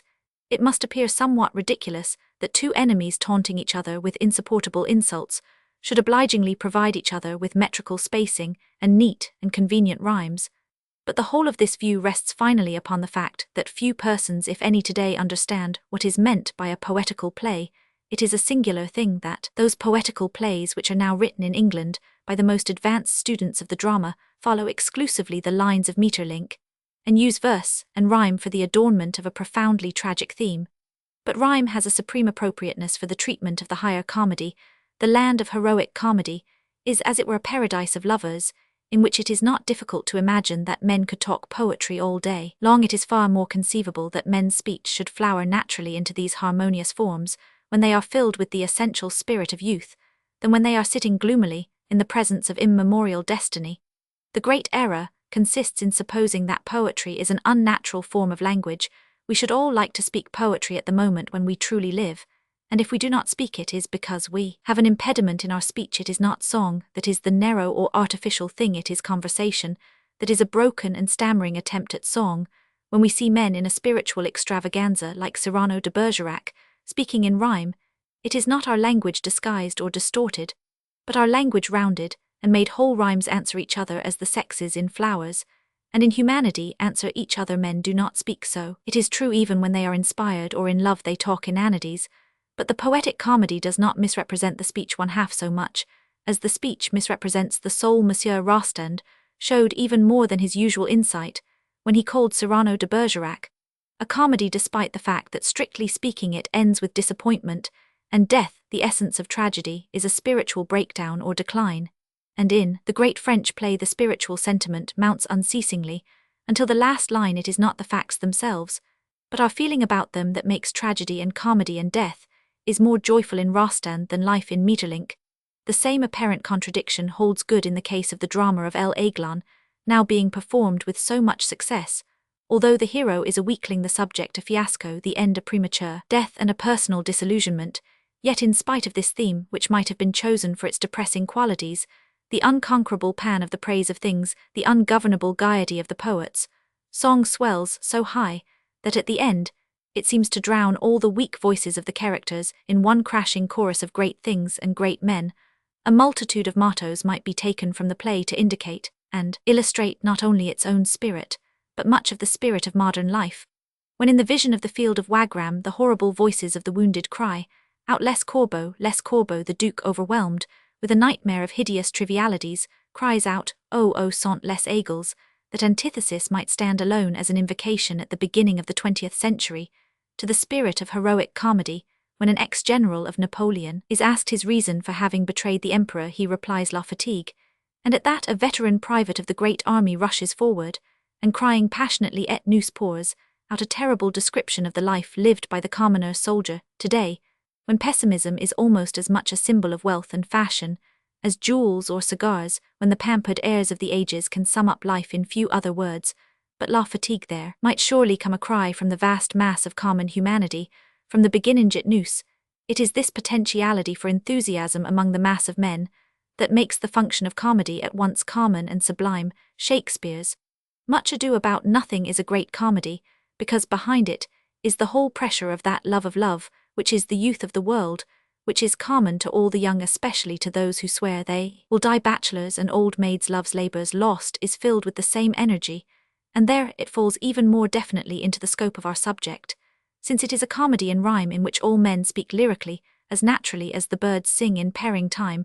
What the love of love is to the Shakespearean comedies, that other and more mysterious human passion, the love of death, is to Aiglon. Whether we shall ever have in England a new tradition of poetic comedy, it is difficult at present to say, but we shall assuredly never have it, until we realize that comedy is built upon everlasting foundations in the nature of things, that it is not a thing too light to capture, but too deep to plumb. Monsieur Rostand, in his description of the Battle of Wagram, does not shrink from bringing about the Duke's ears the frightful voices of actual battle of men, torn by crows and suffocated with blood, but when the Duke, terrified at these dreadful appeals, asks them for their final word, they all cry together, Vive l'Empereur. Monsieur Rostand perhaps did not know that he was writing an allegory to me. That field of Wagram is the field of the modern war of literature. We hear nothing but the voices of pain. The whole is one phonograph of horror. It is right that we should hear these things. It is right that not one of them should be silenced. But these cries of distress are not in life as they are in modern art. The only voices they are the voices of men, but not the voice of man when questioned finally and seriously as to their conception of their destiny. Men have from the beginning of time answered in 1,000 philosophies and religions with a single voice, and in a sense most sacred and tremendous. Vive l'Empereur. Charles Roman II. There are a great many bonds which still connect us with Charles Roman II, one of the idlest men, of one of the idlest epochs. Among other things, Charles Roman II represented one thing which is very rare and very satisfying. He was a real and consistent skeptic. Skepticism, both in its advantages and disadvantages, is greatly misunderstood in our time. There is a curious idea abroad that skepticism has some connection with such theories as materialism and atheism and secularism. This is of course a mistake. The true skeptic has nothing to do with these theories, simply because they are theories. The true skeptic is as much a spiritualist as he is a materialist. He thinks that the savage dancing round an African idol stands quite as good a chance of being right as Darwin. He thinks that mysticism is every bit as rational as rationalism. He has indeed the most profound doubts as to whether St. Matthew wrote his own gospel, but he has quite equally profound doubts as to whether the tree he is looking at is a tree and not a rhinoceros. This is the real meaning of that mystery, which appears so prominently in the lives of great skeptics, which appears with a special prominence in the life of Charles Roman II. I mean their constant oscillation between atheism and Roman Catholicism. Roman Catholicism is indeed a great and fixed and formidable system, but so is atheism. Atheism is indeed the most daring of all dogmas, more daring than the vision of a palpable day of judgment, for it is the assertion of a universal negative. For a man to say that there is no God in the universe is like saying that there are no insects in any of the stars. Thus it was with that wholesome and systematic skeptic Charles Roman II, when he took the sacrament according to the forms of the Roman Church in his last hour. He was acting consistently. As a philosopher, the wafer might not be God. Similarly, it might not be a wafer to the genuine and poetical skeptic. The whole world is incredible with its bulbous mountains and its fantastic trees. The whole order of things is as outrageous as any miracle which could presume to violate it. Transubstantiation might be a dream, but if it was assuredly a dream within a dream. Charles Roman II sought to guard himself against hell fire, because he could not think hell itself more fantastic than the world, as it was revealed by science. The priest crept up the staircase. The doors were closed. The few of the faithful who were present hushed themselves respectfully. And so with every circumstance of secrecy and sanctity, with the cross uplifted, and the prayers poured out, was consummated the last great act of logical unbelief. The problem of Charles Roman II consists in this, that he has scarcely a moral virtue to his name, and yet he attracts us morally. We feel that some of the virtues have been dropped out in the lists made by all the saints and sages, and that Charles Roman II was preeminently successful in these wild and unmentionable virtues. The real truth of this matter, and the real relation of Charles Roman II to the moral ideal, is worth somewhat more exhaustive study. It is a commonplace that the Restoration movement can only be understood when considered as a reaction against Puritanism, but it is insufficiently realized that the tyranny which half frustrated all the good work of Puritanism was of a very peculiar kind. It was not the fire of Puritanism, the exultation in sobriety, the frenzy of a restraint which passed away that still burns in the heart of England, only to be quenched by the final, overwhelming sea, but it is seldom remembered that the Puritans were in their day emphatically intellectual bullies, that they relied swaggeringly on the logical necessity of Calvinism, that they bound omnipotence itself in the chains of syllogism. The Puritans fell through the damning fact that they had a complete theory of life through the eternal paradox, that a satisfactory explanation can never satisfy like Brutus and the logical Romans, like the logical French Jacobins, like the logical English utilitarians. They taught the lesson that men's wants have always been right, and their arguments always wrong. Reason is always a kind of brute force. Those who appeal to the head, rather than the heart, however pallid and polite, are necessarily men of violence. We speak of touching a man's heart, but we can do nothing to his head. But hit it, the tyranny of the Puritans over the bodies of men was comparatively a trifle. Pikes, bullets and conflagrations are comparatively a trifle. Their real tyranny was the tyranny of aggressive reason over the cowed and demoralized human spirit. Their brooding and raving can be forgiven, can in truth be loved and reverenced, for it is humanity on fire. Hatred can be genial, madness can be homely. The Puritans fell not because they were fanatics, but because they were rationalists. When we consider these things, when we remember that Puritanism, which means in our day, a moral and almost temperamental attitude, meant in that day a singularly arrogant logical attitude, we shall comprehend a little more the grain of good that lay in the vulgarity and triviality of the Restoration. The Restoration, of which Charles Roman II was a preeminent type, was in part a revolt of all the chaotic and unclassed parts of human nature, the parts that are left over, and will always be left over, by every rationalistic system of life. This does not merely account for the revolt of the vices, and of that empty recklessness and horseplay which is sometimes more irritating than any vice. It accounts also for the return of the virtue of politeness, for that also is a nameless thing ignored by logical codes. Politeness has indeed about it something mystical. Like religion, it is everywhere understood, and nowhere defined. Charles is not entirely to be despised, because as the type of this movement he let himself float upon this new tide of politeness. There was some moral and social value in his perfection. In little things, he could not keep the 10 commandments, but he kept the 10,000 commandments. His name is unconnected with any great acts of duty or sacrifice, but it is connected with a great many of those acts of magnanimous politeness, of a kind of dramatic delicacy, which lie on the dim borderland between morality and art. Charles Roman II, said Thackeray with unerring brevity, was a rascal, but not a snob, unlike George Roman, for he was a gentleman, and a gentleman is a man who obeys strange statutes not to be found in any moral textbook, and practices strange virtues nameless from the beginning of the world. So much may be said, and should be said, for the Restoration, that it was the revolt of something human, if only the debris of human nature, but more cannot be said. It was emphatically a fall, and not an ascent, a recoil, and not an advance, a sudden weakness, and not a sudden strength. That the bow of human nature was by Puritanism bent immeasurably too far, that it overstrained the soul by stretching it to the height of an almost horrible idealism, makes the collapse of the Restoration infinitely more excusable. But it does not make it any the less a collapse. Nothing can efface the essential distinction that Puritanism was one of the world's great efforts after the discovery of the true order, whereas it was the essence of the Restoration that it involved no effort at all. It is true that the Restoration was not, as has been widely assumed, the most immoral epoch of our history. Its vices cannot compare for a moment in this respect with the monstrous tragedies and almost suffocating secrecies and villainies of the court of James Roman I.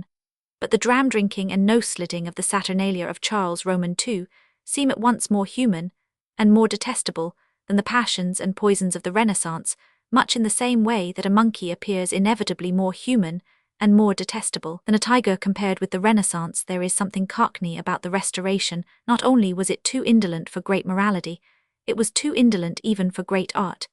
It lacked that seriousness which is needed even for the pursuit of pleasure, that discipline which is essential even to a game of lawn tennis. It would have appeared to Charles Roman II's poets quite as arduous to write Paradise Lost as to regain paradise. All old and vigorous languages abound in images and metaphors, which, though lightly and casually used, are in truth poems in themselves, and poems of a high and striking order. Perhaps no phrase is so terribly significant as the phrase killing time. It is a tremendous and poetical image, the image of a kind of cosmic parricide.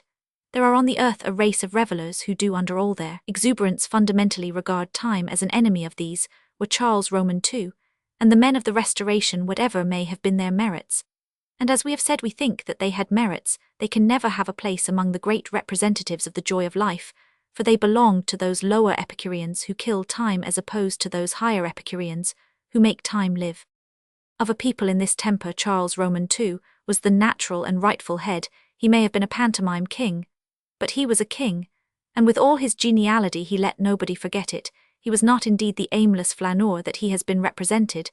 He was a patient and cunning politician who disguised his wisdom under so perfect a mask of folly that he not only deceived his allies and opponents, but has deceived almost all the historians that have come after him. But if Charles was, as he emphatically was, the only Stuart who really achieved despotism, it was greatly due to the temper of the nation, and the age despotism is the easiest of all governments, at any rate for the governed. It is indeed a form of slavery, and it is the despot who is the slave. Men in a state of decadence employ professionals to fight for them, professionals to dance for them, and a professional to rule them. Almost all the faces in the portraits of that time look as it were like masks put on artificially with the peruke. A strange unreality broods over the period. Distracted as we are with civic mysteries and problems, we can afford to rejoice. Our tears are less desolate than their laughter, our restraints are larger than their liberty. Stevenson 1. A recent incident has finally convinced us that Stevenson was, as we suspected, a great man. We knew from recent books that we have noticed from the scorn of ephemera critica, and Mr. George Moore, that Stevenson had the first essential qualification of a great man, that of being misunderstood by his opponents. But from the book which Messrs. Chatto Windus have issued in the same binding as Stevenson's works, Robert Louis Stevenson, by Mr. H. Bellis Baildon, we learn that he has the other essential qualification, that of being misunderstood by his admirers.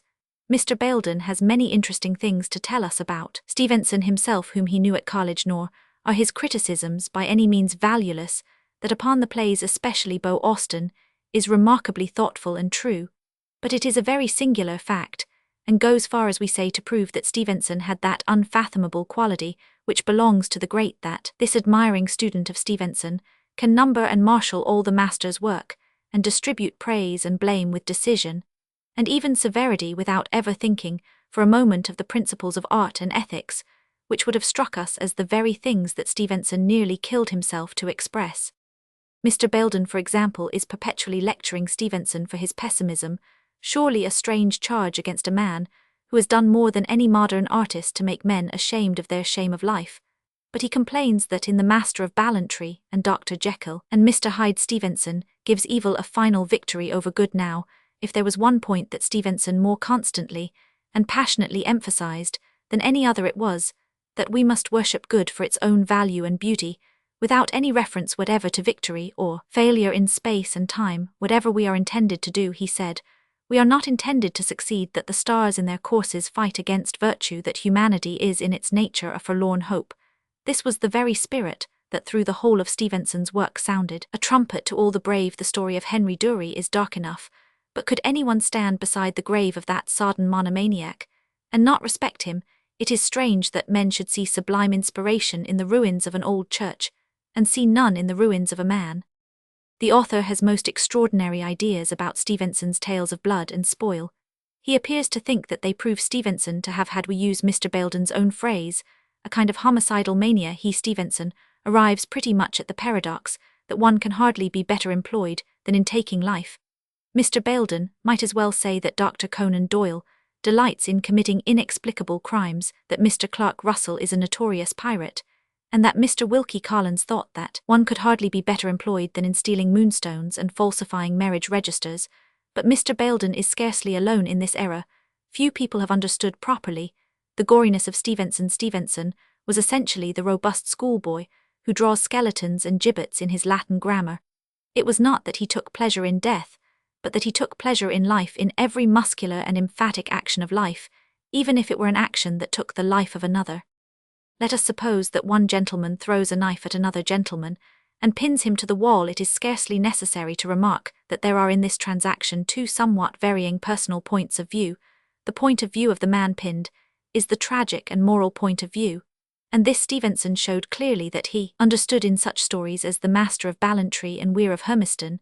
But there is another view of the matterthat in which the whole act is an abrupt and brilliant explosion of bodily vitality, like breaking a rock with a blow of a hammer, or just clearing a 5-barred gate. This is the standpoint of romance, and it is the soul of Treasure Island, and the wrecker. It was not indeed that Stevenson loved men less, but that he loved clubs and pistols more. He had in truth in the devouring universalism of his soul a positive love for inanimate objects, such as has not been known since St. Francis called the sun brother, and the well sister. We feel that he was actually in love with the wooden crutch that Silver sent hurtling in the sunlight, with the box that Billy Bones left at the Admiral Benbow, with the knife that Wicks drove through his own hand. And the table. There is always in his work a certain clean-cut angularity, which makes us remember that he was fond of cutting wood with an axe. Stevenson's new biographer, however, cannot make any allowance for this deep-rooted poetry of mere sight and touch. He is always imputing something to Stevenson as a crime, which Stevenson really professed, as an object, he says, of that glorious riot of horror, the destroying angel in the dynamiter, that it is highly fantastic, and putting a strain on our credulity. This is rather like describing the travels of Baron Munchausen as unconvincing. The whole story of the dynamiter is a kind of humorous nightmare, and even in that story the destroying angel is supposed to be an extravagant lie made up on the spur of the moment. It is a dream within a dream, and to accuse it of improbability is like accusing the sky of being blue. But Mr. Baildon, whether from hasty reading or natural difference of taste, cannot in the least comprehend that rich and romantic irony of Stevenson's London stories. He actually says of that portentous monument of humour, Prince Florizel of Bohemia, that though evidently admired by his creator, he is to me on the whole rather an irritating presence. From this, we are almost driven to believe, though desperately and against our will, that Mr. Baildon thinks that Prince Florizel is to be taken seriously, as if he were a man in real life. For ourselves, Prince Florizel is almost our favourite character in fiction, but we willingly add the proviso that if we met him in real life, we should kill him.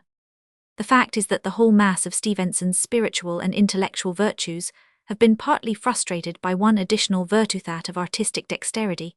If he had chalked up his great message on a wall like Walt Whitman in large and straggling letters, it would have startled men like a blasphemy, but he wrote his light-headed paradoxes in so flowing a copybook hand that everyone supposed they must be copybook sentiments. He suffered from his versatility, not, as is loosely said, by not doing every department well enough, but by doing every department too well, as child Cockney pirate or Puritan. His disguises were so good that most people could not see the same man under all. It is an unjust fact that if a man can play the fiddle, legal opinions and black boots just tolerably, he is called an admirable Crichton, but if he does all three thoroughly well, he is apt to be regarded in the several departments as a common fiddler, a common lawyer, and a common bootblack. This is what has happened in the case of Stevenson.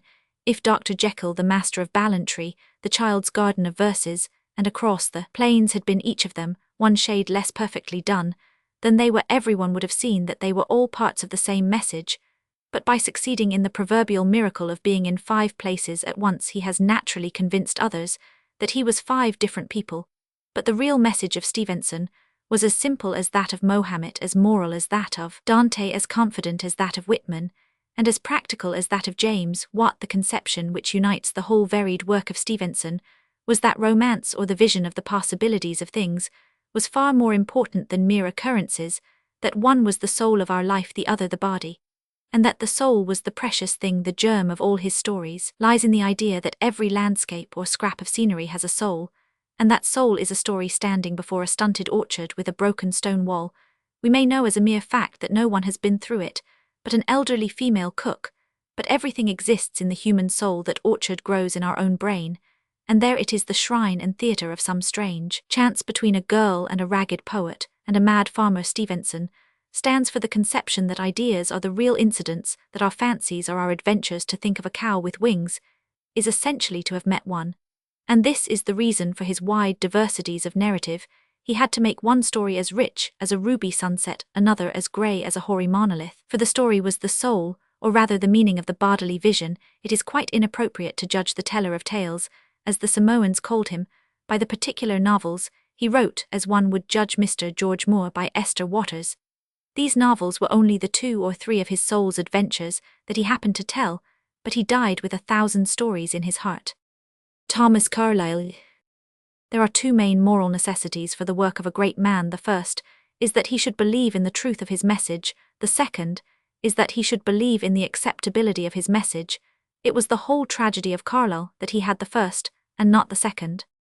The ordinary capital, however, which is made out of Carlyle's alleged gloom, is a very paltry matter. Carlyle had his faults both as a man and as a writer, but the attempt to explain his gospel in terms of his liver is merely pitiful. If indigestion invariably resulted in a sartor resartus, it would be a vastly more tolerable thing than it is. Diseases do not turn into poems. Even the decadent really writes with the healthy part of his organism. If Carlyle's private faults and literary virtues ran somewhat in the same line, he is only in the situation of every man. For every one of us it is surely very difficult to say precisely where our honest opinions end and our personal predilections begin, but to attempt to denounce Carlyle as a mere savage egotist cannot arise from anything but a pure inability to grasp Carlyle's gospel. Ruskin, says a critic, did all the same verily believe in God. Carlyle believed only in himself. This is certainly a distinction between the author he has understood and the author he has not understood. Carlyle believed in himself, but he could not have believed in himself more than Ruskin did. They both believed in God, because they felt that if everything else fell into rack and ruin, themselves were permanent witnesses to God. Where they both failed was not in belief in God or in belief in themselves. They failed in belief in other people. It is not enough for a prophet to believe in his message, he must believe in its acceptability. Christ, St. Francis Bunyan, Wesley, Mr. Gladstone, Walt Whitman, men of indescribable variety, were all alike in a certain faculty of treating the average man as their equal, of trusting to his reason and good feeling without fear and without condescension. It was this simplicity of confidence not only in God, but in the image of God, that was lacking in Carlyle.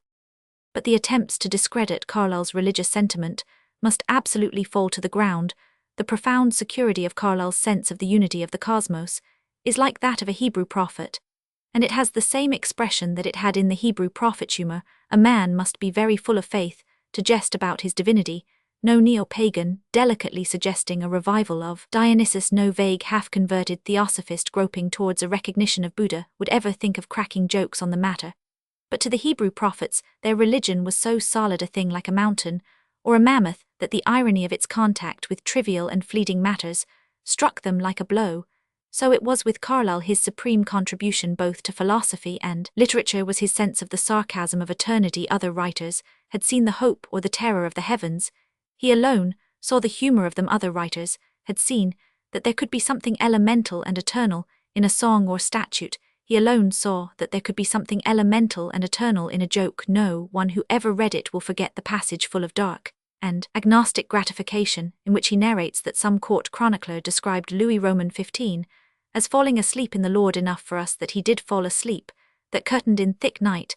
Under what keeping, we ask not. He at least will never through unending ages insult the face of the sun any more.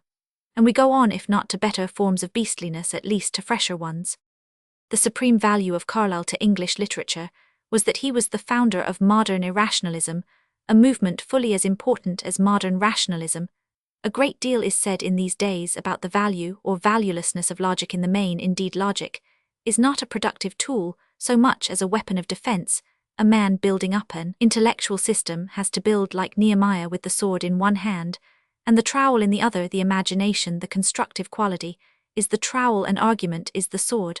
A wide experience of actual intellectual affairs will lead most people to the conclusion that logic is mainly valuable as a weapon wherewith to exterminate logicians.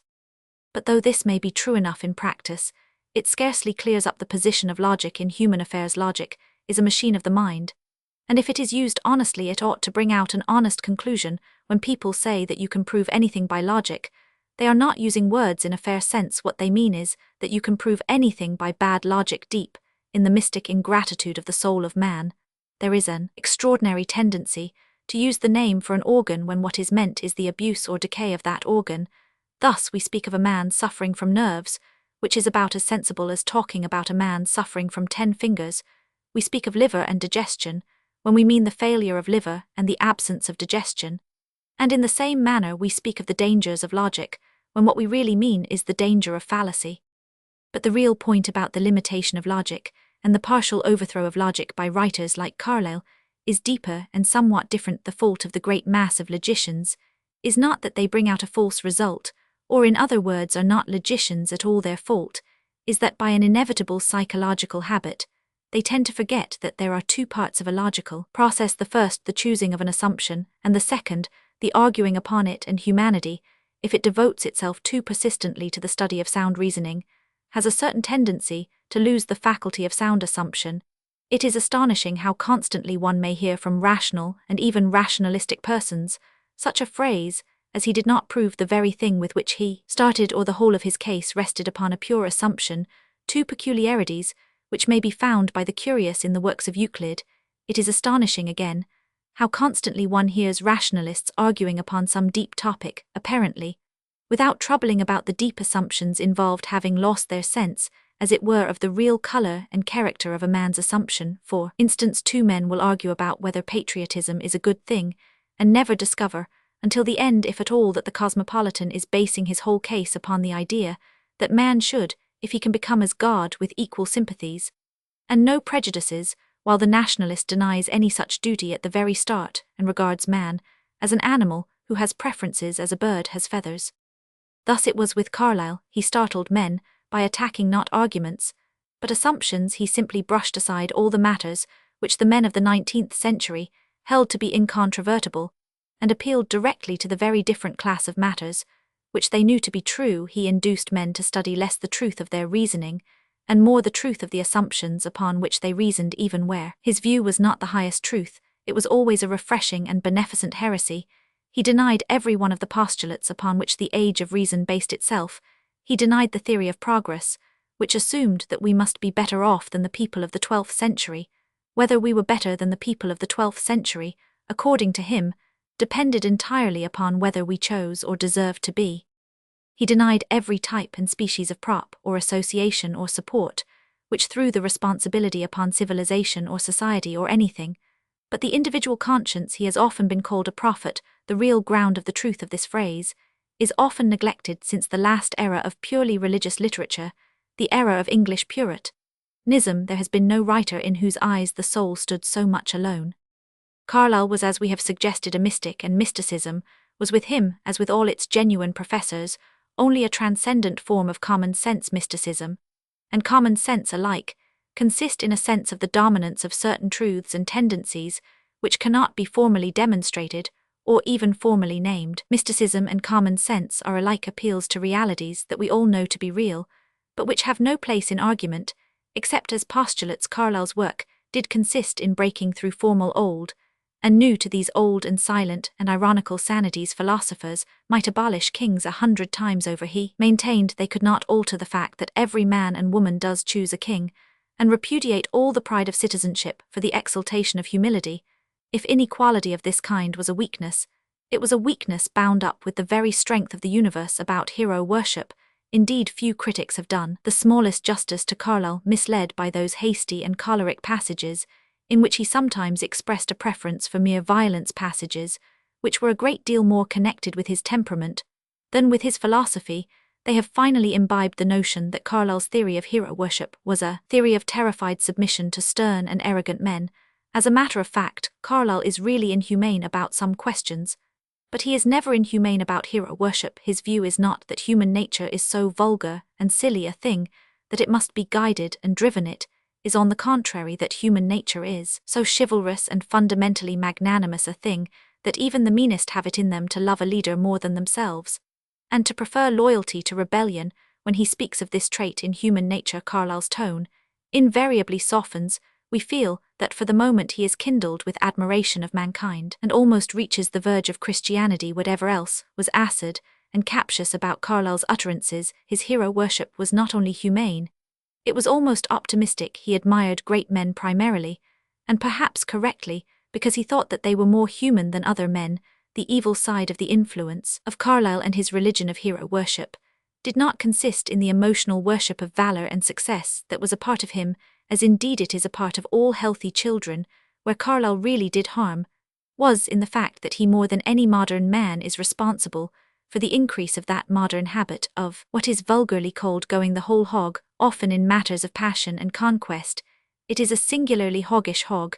This remarkable modern craze for making one's philosophy, religion, politics, and temper, all of a piece of seeking in all incidents for opportunities to assert and reassert some favorite mental attitude is a thing which existed comparatively little in other centuries.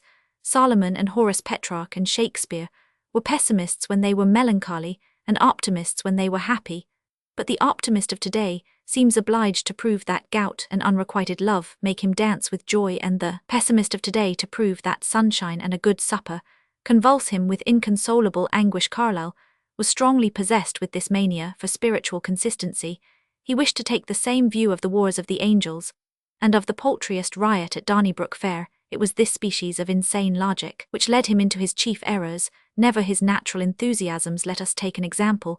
Carlyle's defense of slavery is a thoroughly ridiculous thing, weak alike in argument and in moral instinct. The truth is that he only took it up from the passion for applying everywhere his paradoxical defense of aristocracy. He blundered, of course, because he did not see that slavery has nothing in the world to do with aristocracy, that it is indeed almost its opposite. The defense which Carlyle and all its thoughtful defenders have made for aristocracy was that a few persons could more rapidly and firmly decide public affairs in the interests of the people. But slavery is not even supposed to be a government for the good of the governed. It is a possession of the governed, avowedly for the good of the governor's aristocracy, uses the strong for the service of the weak. Slavery uses the weak for the service of the strong. It is no derogation to man as a spiritual being, as Carlyle firmly believed he was, that he should be ruled and guided for his own good, like a child for a child, who is always ruled and guided we regard as the very type of spiritual existence. But it is a derogation and an absolute contradiction to that human spirituality in which Carlyle believed that a man should be owned like a tool for someone else's good, as if he had no personal destiny in the cosmos.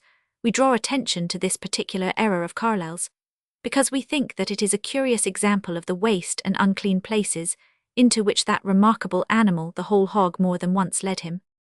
In this respect, Carlyle has had unquestionably long and an unquestionably bad influence. The whole of that recent political ethic, which conceives that if we only go far enough we may finish a thing for once and all, that being strong consists chiefly in being deliberately deaf and blind, owes a great deal of its complete sway to his example. Out of him flows most of the philosophy of Nietzsche, who is in modern times the supreme maniac of this moonstruck consistency. Though Nietzsche and Carlyle were in reality profoundly different, Carlyle being a stiff-necked peasant, and Nietzsche a very fragile aristocrat, they were alike in this one quality of which we speak, the strange and pitiful audacity with which they applied their single ethical test to everything in heaven and earth.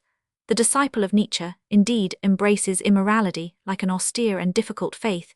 He urges himself to lust and cruelty with the same tremulous enthusiasm with which a Christian urges himself to purity and patience. He struggles as a monk, struggles with bestial visions and temptations, with the ancient necessities of honor and justice and compassion. To this madhouse, it can hardly be denied, has Carlyle's intellectual courage brought many at last. Tolstoy and the cult of simplicity. The whole world is certainly heading for a great simplicity, not deliberately, but rather inevitably. It is not a mere fashion of false innocence, like that of the French aristocrats before the Revolution, who built an altar to Pan, and who taxed the peasantry for the enormous expenditure which is needed in order to live the simple life of peasants. The simplicity towards which the world is driving is the necessary outcome of all our systems and speculations, and of our deep and continuous contemplation of things, for the universe is like everything in it. We have to look at it repeatedly and habitually before we see it. It is only when we have seen it for the 100th time that we see it for the first time. The more consistently things are contemplated, the more they tend to unify themselves, and therefore to simplify themselves. The simplification of anything is always sensational. Thus monotheism is the most sensational of things. It is as if we gazed long at a design full of disconnected objects, and suddenly, with a stunning thrill, they came together into a huge and staring face. Few people will dispute that all the typical movements of our time are upon this road towards simplification. Each system seeks to be more fundamental than the other. Each seeks, in the literal sense, to undermine the other in art. For example, the old conception of man, classic as the Apollo Belvedere, has first been attacked by the realist, who asserts that man, as a fact of natural history, is a creature with colorless hair and a freckled face. Then comes the impressionist, going yet deeper, who asserts that to his physical eye, which alone is certain, man is a creature with purple hair and a grey face. Then comes the symbolist, and says that to his soul, which alone is certain, man is a creature with green hair and a blue face, and all the great writers of our time represent in one form or another this attempt to re-establish communication with the elemental, or as it is sometimes more roughly and fallaciously expressed, to return to nature. Some think that the return to nature consists in drinking no wine, some think that it consists in drinking a great deal more than is good for them, some think that the return to nature is achieved by beating swords into ploughshares, some think it is achieved by turning ploughshares into very ineffectual British War Office bayonets. It is natural, according to the jingo, for a man to kill other people with gunpowder and himself with gin. It is natural, according to the humanitarian revolutionist, to kill other people with dynamite and himself with vegetarianism. It would be too obviously Philistine a sentiment, perhaps, to suggest that the claim of either of these persons to be obeying the voice of nature is interesting, when we consider that they require huge volumes of paradoxical argument to persuade themselves or anyone else of the truth of their conclusions. But the giants of our time are undoubtedly alike in that they approach, by very different roads, this conception of the return to simplicity. Ibsen returns to nature by the angular exterior of fact. Maeterlinck, by the eternal tendencies of fable. Whitman returns to nature by seeing how much he can accept. Tolstoy, by seeing how much he can reject. Now, this heroic desire to return to nature is, of course, in some respects rather like the heroic desire of a kitten to return to its own tail. A tail is a simple and beautiful object, rhythmic in curve and soothing in texture. But it is certainly one of the minor but characteristic qualities of a tail that it should hang behind. It is impossible to deny that it would in some degree lose its character if attached to any other part of the anatomy. Now, nature is like a tail in the sense that it vitally important, if it is to discharge its real duty, that it should be always behind. To imagine that we can see nature, especially our own nature, face to face, is a folly. It is even a blasphemy. It is like the conduct of a cat in some mad fairy tale, who should set out on his travels with the firm conviction that he would find his tail growing like a tree in the meadows at the end of the world. And the actual effect of the travels of the philosopher in search of nature, when seen from the outside, looks very like the gyrations of the tail-pursuing kitten, exhibiting much enthusiasm but little dignity, much cry and very little tail. The grandeur of nature is that she is omnipotent and unseen, that she is perhaps ruling us most, when we think that she is heeding us least. Thou art a god that hidest thyself, said the Hebrew poet. It may be said with all reverence that it is behind a man's back that the spirit of nature hides. It is this consideration that lends a certain air of futility even to all the inspired simplicities and thunderous veracities of Tolstoy. We feel that a man cannot make himself simple merely by warring on complexity. We feel indeed in our saner moments that a man cannot make himself simple at all. A self-conscious simplicity may well be far more intrinsically ornate than luxury itself. Indeed, a great deal of the pomp and sumptuousness of the world's history was simple in the truest sense. It was born of an almost babyish receptiveness. It was the work of men who had eyes to wonder, and men who had ears to hear.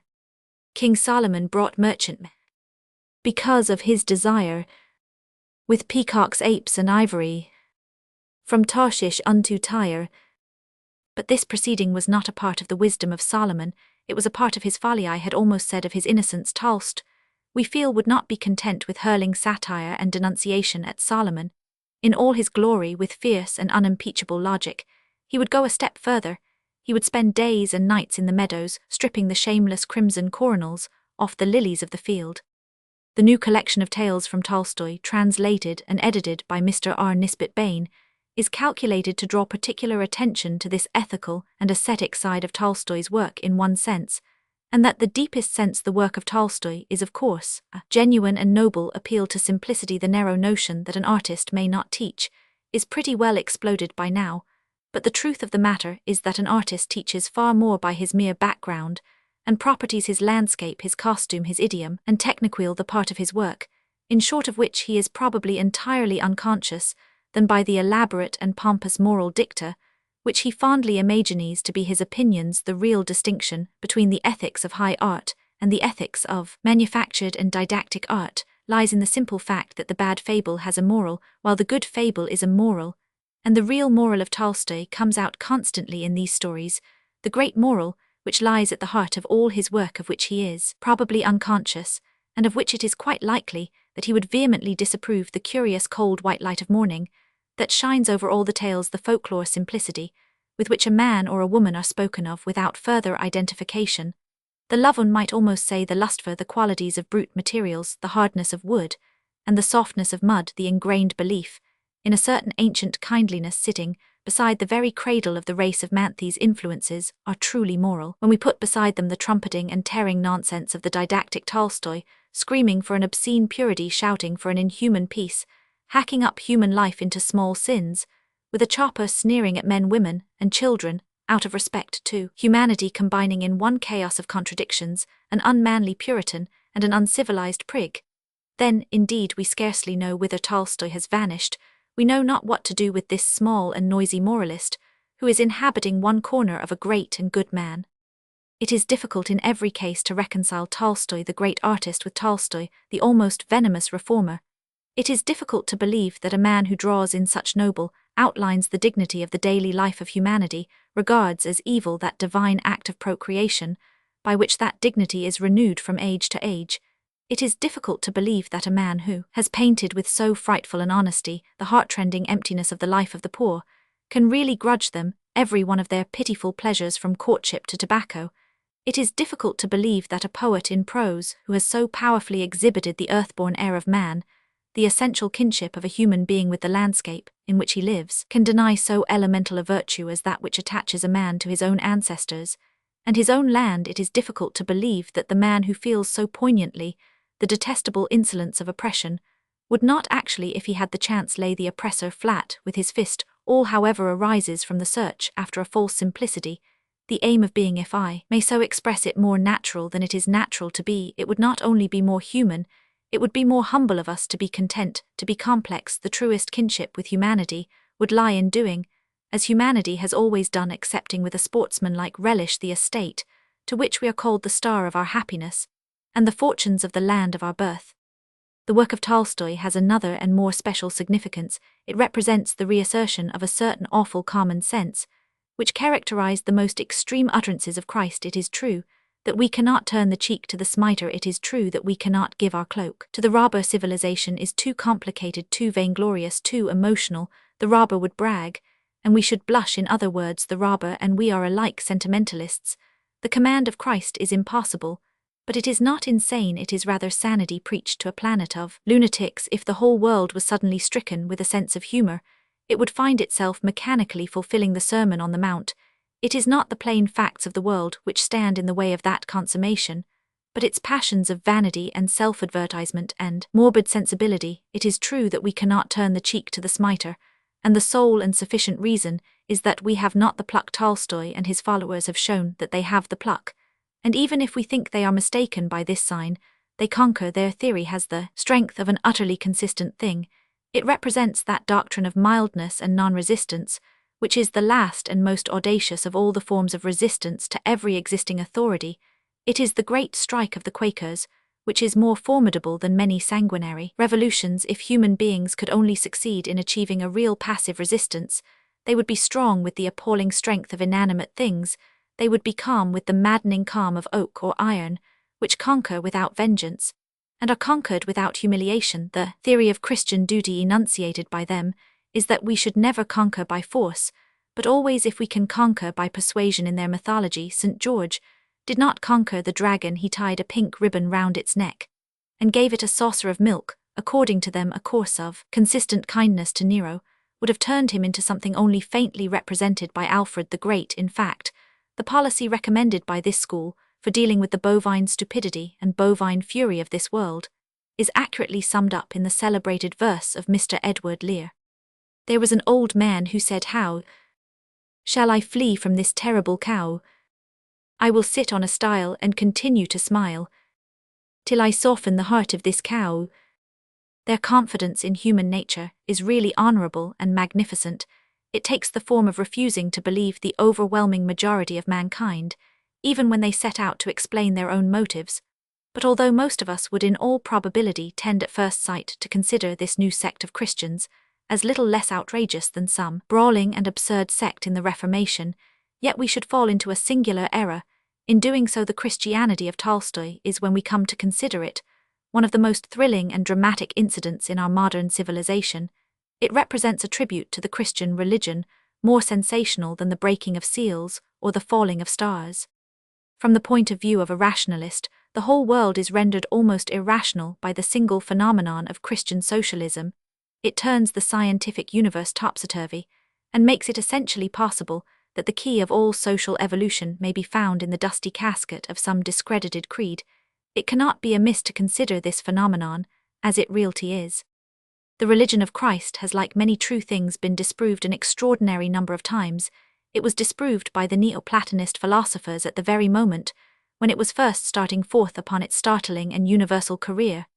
It was disproved again by many of the skeptics of the Renaissance only a few years before its second and supremely striking embodiment. The religion of Puritanism was about to triumph over many kings and civilize many continents. We all agree that these schools of negation were only interludes in its history. But we all believe naturally and inevitably that the negation of our own day is really a breaking up of the theological cosmos, an Armageddon, a Ragnarok, a twilight of the gods. The man of the 19th century, like a schoolboy of 16, believes that his doubt and depression are symbols of the end of the world in our day. The great irreligionists who did nothing but dethrone God and drive angels before them have been outstripped, distanced, and made to look orthodox and humdrum. A newer race of skeptics has found something infinitely more exciting to do than nailing down the lids upon a million coffins and the body upon a single cross. They have disputed not only the elementary creeds, but the elementary laws of mankind: property, patriotism, civil obedience. They have arraigned civilization as openly as the materialists have arraigned theology. They have damned all the philosophers even lower than they have damned the saints. Thousands of modern men move quietly and conventionally among their fellows, while holding views of national limitation or landed property that would have made Voltaire shudder, like a nun listening to blasphemies. And the last and wildest phase of this saturnalia of skepticism, the school that goes furthest among thousands, who go so far, the school that denies the moral validity of those ideals of courage or obedience which are recognized even among pirates. This school bases itself upon the literal words of Christ, like Dr. Watts or Messrs. Moody and Sankey. Never in the whole history of the world was such a tremendous tribute paid to the vitality of an ancient creed. Compared with this, it would be a small thing if the Red Sea were cloven asunder, or the sun did stand still at midday. We are faced with the phenomenon that a set of revolutionists whose contempt for all the ideals of family and nation would evoke horror in a thieves' kitchen, who can rid themselves of those elementary instincts of the man and the gentleman which cling to the very bones of our civilization, cannot rid themselves of the influence of 2 or 3 remote Oriental anecdotes written in corrupt Greek. The fact, when realized, has about it something stunning and hypnotic. The most convinced rationalist is in its presence suddenly stricken with a strange and ancient vision, sees the immense skeptical cosmogonies of this age as dreams going the way of 1,000 forgotten heresies, and believes for a moment that the dark sayings handed down through 18 centuries may indeed contain in themselves the revolutions of which we have only begun to dream. This value which we have above suggested unquestionably belongs to the Tolstoyans, who may roughly be described as the new Quakers. With their strange optimism and their almost appalling logical courage, they offer a tribute to Christianity which no orthodoxies could offer. It cannot but be remarkable to watch a revolution in which both the rulers and the rebels march under the same symbol, but the actual theory of non-resistance itself, with all its kindred theories, is not, I think, characterized by that intellectual obviousness and necessity which its supporters claim for it. A pamphlet before us shows us an extraordinary number of statements about the New Testament of which the accuracy is, by no means, so striking as the confidence to begin with. We must protest against a habit of quoting and paraphrasing at the same time. When a man is discussing what Jesus meant, let him state first of all what he said, not what the man thinks he would have said if he had expressed himself more clearly. Here is an instance of question and answer. Q. How did our Master himself sum up the law in a few words? A. Be ye merciful, be ye perfect, even as your Father in the spirit world is merciful, is perfect. There is nothing in this perhaps which Christ might not have said, except the abominable metaphysical modernism of the spirit world. But to say that it is recorded that he did say, it is like saying it is recorded that he preferred palm trees to sycamores. It is a simple and unadulterated untruth. The author should know that these words have meant 1,000 things to 1,000 people, and that if more ancient sects had paraphrased them as cheerfully as he would never have had the text upon which he founds his theory in a pamphlet, in which plain printed words cannot be left alone. It is not surprising if there are misstatements upon larger matters. Here is a statement clearly and philosophically laid down, which we can only content ourselves with flatly denying. The fifth rule of our Lord is that we should take special pains to cultivate the same kind of regard for people of foreign countries, and for those generally who do not belong to us or even have an antipathy to us, which we already entertain towards our own people, and those who are in sympathy with us. I should very much like to know where in the whole of the New Testament the author finds this violent, unnatural, and immoral proposition. Christ did not have the same kind of regard for one person as for another. We are specifically told that there were certain persons whom he specially loved. It is most improbable that he thought of other nations as he thought of his own. The sight of his national city moved him to tears, and the highest compliment he paid was, "Behold, an Israelite." Indeed, the author has simply confused two entirely distinct things. Christ commanded us to have love for all men, but even if we had equal love for all men, to speak of having the same love for all men is merely bewildering nonsense. If we love a man at all, the impression he produces on us must be vitally different to the impression produced by another man whom we love. To speak of having the same kind of regard for both is about as sensible as asking a man whether he prefers chrysanthemums or billiards. Christ did not love humanity. He never said he loved humanity. He loved men. Neither he nor anyone else can love humanity. It is like loving a gigantic centipede. And the reason that the Tolstoyans can even endure to think of an equally distributed affection is that their love of humanity is a logical love, a love into which they are coerced by their own theories, a love which would be an insult to a tomcat. But the greatest error of all lies in the mere act of cutting up the teaching of the New Testament into 5 rules.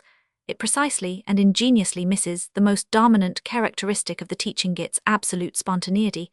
The abyss between Christ and all his modern interpreters is that we have no record that he ever wrote a word, except with his finger in the sand. The whole is the history of one continuous and sublime conversation. Thousands of rules have been deduced from it before these Tolstoyan rules were made, and thousands will be deduced afterwards.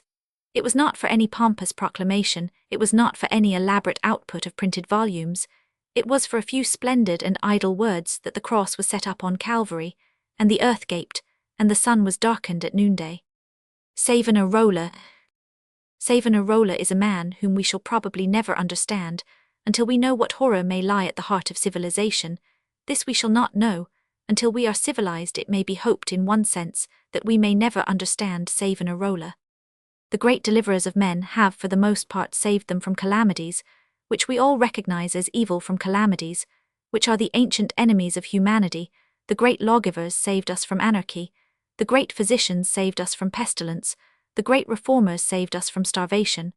But there is a huge and bottomless evil compared with which all these are fleabites, the most desolating curse that can fall upon men or nations, and it has no name except we call it satisfaction.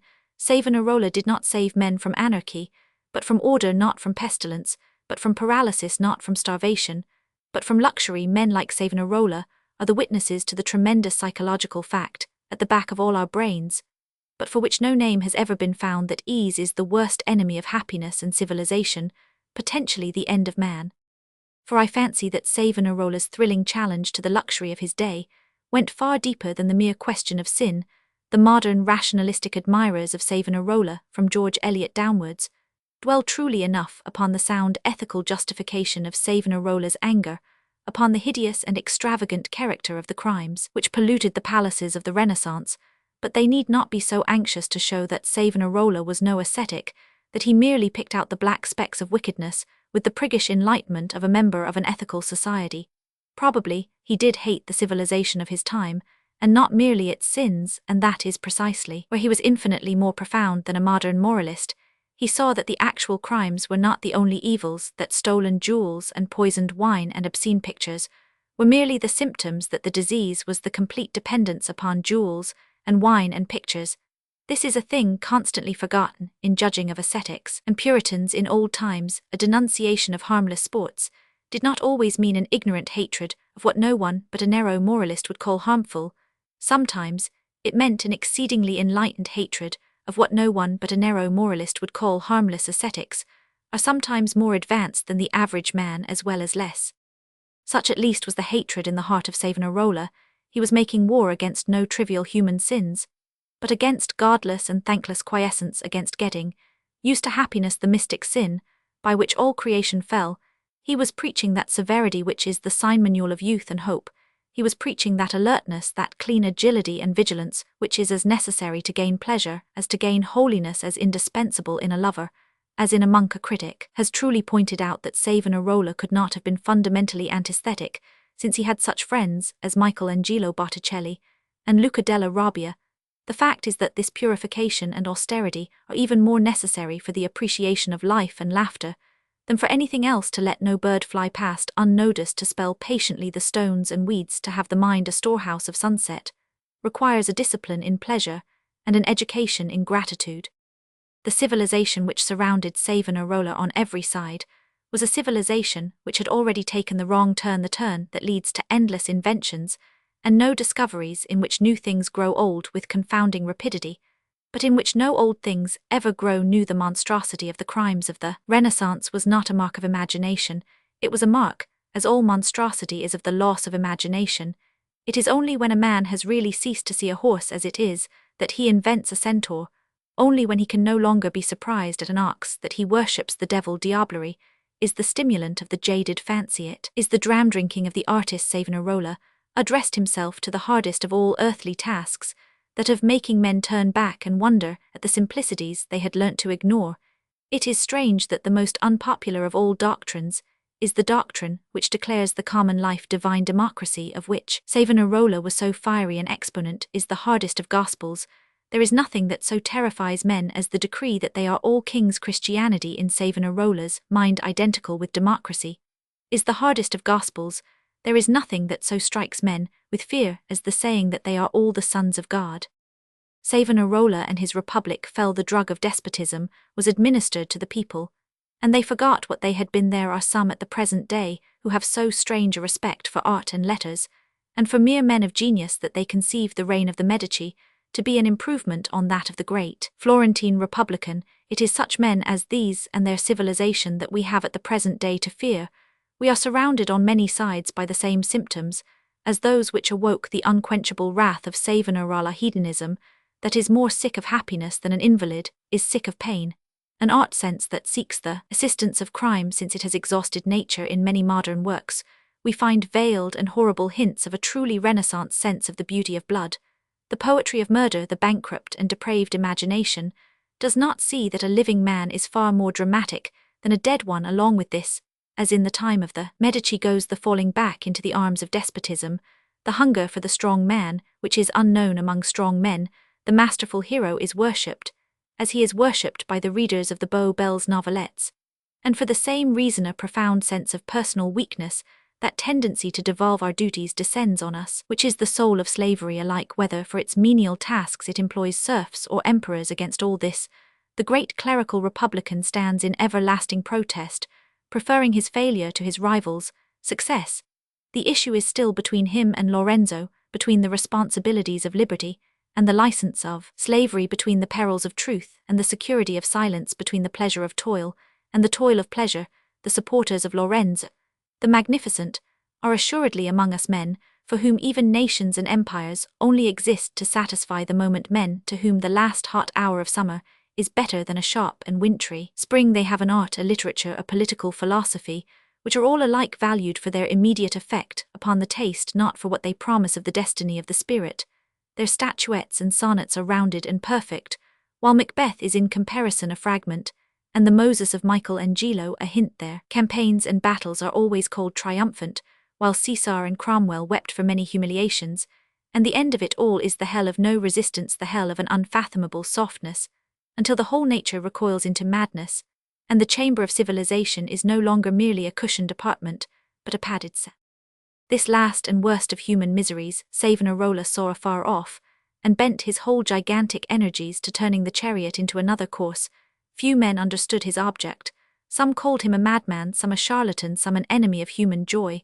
They would not even have understood if he had told them, if he had said that he was saving them from a calamity of contentment, which should be the end of joys and sorrows alike. But there are those today who feel the same silent danger, and who bend themselves to the same silent resistance. They also are supposed to be contending for some trivial political scruple. Mr. M. Hardy says in defending Savonarola that the number of fine works of art destroyed in the burning of the vanities has been much exaggerated, I confess, that I hope the pile contained stacks of incomparable masterpieces. If the sacrifice made that one real moment more real of one thing, I am sure that Savonarola's friend Michelangelo would have piled all his own statues one on top of the other, and burnt them to ashes, if only he had been certain that the glow transfiguring the sky was the dawn of a younger and wiser world. The position of Sir Walter Scott. Walter Scott is a writer who should just now be re-emerging into his own high place in letters, for unquestionably the recent, though now dwindling schools of severely technical and aesthetic criticism have been unfavourable to him.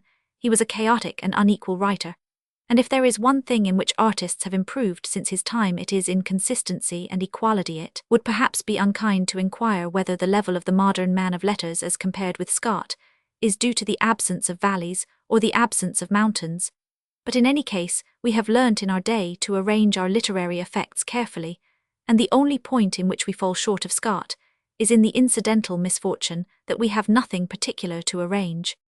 It is said that Scott is neglected by modern readers.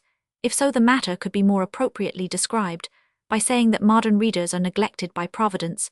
The ground of this neglect, in so far as it exists, must be found, I suppose, in the general sentiment that, like the beard of Polonius, he is too long. Yet it is surely a peculiar thing that in literature alone a house should be despised because it is too large, or a host impugned because he is too generous. If romance be really a pleasure, it is difficult to understand the modern reader's consuming desire to get it over, and if it be not a pleasure, it is difficult to understand his desire to have it at all. Mere size, it seems to me, cannot be a fault. The fault must lie in some disproportion. If some of Scott's stories are dull and dilatory, it is not because they are giants, but because they are hunchbacks or cripples. Scott was very far, indeed, from being a perfect writer, but I do not think that it can be shown that the large and elaborate plan on which his stories are built was by any means an imperfection. He arranged his endless prefaces and his colossal introductions just as an architect plans great gates and long approaches to a really large house. He did not share the latter-day desire to get quickly through a story. He enjoyed narrative as a sensation. He did not wish to swallow a story like a pill that it should do him good afterwards. He desired to taste it like a glass of port, that it might do him good at the time the reader sits late at his banquets. His characters have that air of immortality which belongs to those of Dumas and Dickens. We should not be surprised to meet them in any number of sequels. Scott, in his heart of hearts, probably would have liked to write an endless story without either beginning or close. Walter Scott is a great and therefore mysterious man. He will never be understood until romance is understood, and that will be only when time, man, and eternity are understood. To say that Scott had more than any other man that ever lived a sense of the romantic seems in these days a slight and superficial tribute. The whole modern theory arises from one fundamental mistaken idea that romance is in some way a plaything with life, a figment, a conventionality, a thing upon the outside. No genuine criticism of romance will ever arise until we have grasped the fact that romance lies not upon the outside of life, but absolutely in the center of it. The center of every man's existence is a dream, death, disease, insanity, are merely material accidents like toothache or a twisted ankle. That these brutal forces always besiege and often capture the citadel does not prove that they are the citadel. The boast of the realist, applying what the reviewers call his scalpel, is that he cuts into the heart of life, but he makes a very shallow incision if he only reaches as deep as habits and calamities and sins. Deeper than all these lies a man's vision of himself, as swaggering and sentimental as a penny novelette. The literature of candor unearths innumerable weaknesses and elements of lawlessness, which is called romance. It perceives superficial habits like murder and dipsomania, but it does not perceive the deepest of sins, the sin of vanity, which is the mother of all daydreams, and adventures, the one sin that is not shared with any boon companion or whispered to any priest. In estimating therefore the ground of Scott's preeminence in romance, we must absolutely rid ourselves of the notion that romance or adventure are merely materialistic things involved in the tangle of a plot, or the multiplicity of drawn swords. We must remember that it is like tragedy or farce, a state of the soul, and that for some dark and elemental reason, which we can never understand, this state of the soul is evoked in us by the sight of certain places, or the contemplation of certain human crises, by a stream rushing under a heavy and covered wooden bridge, or by a man plunging a knife or sword into tough timber.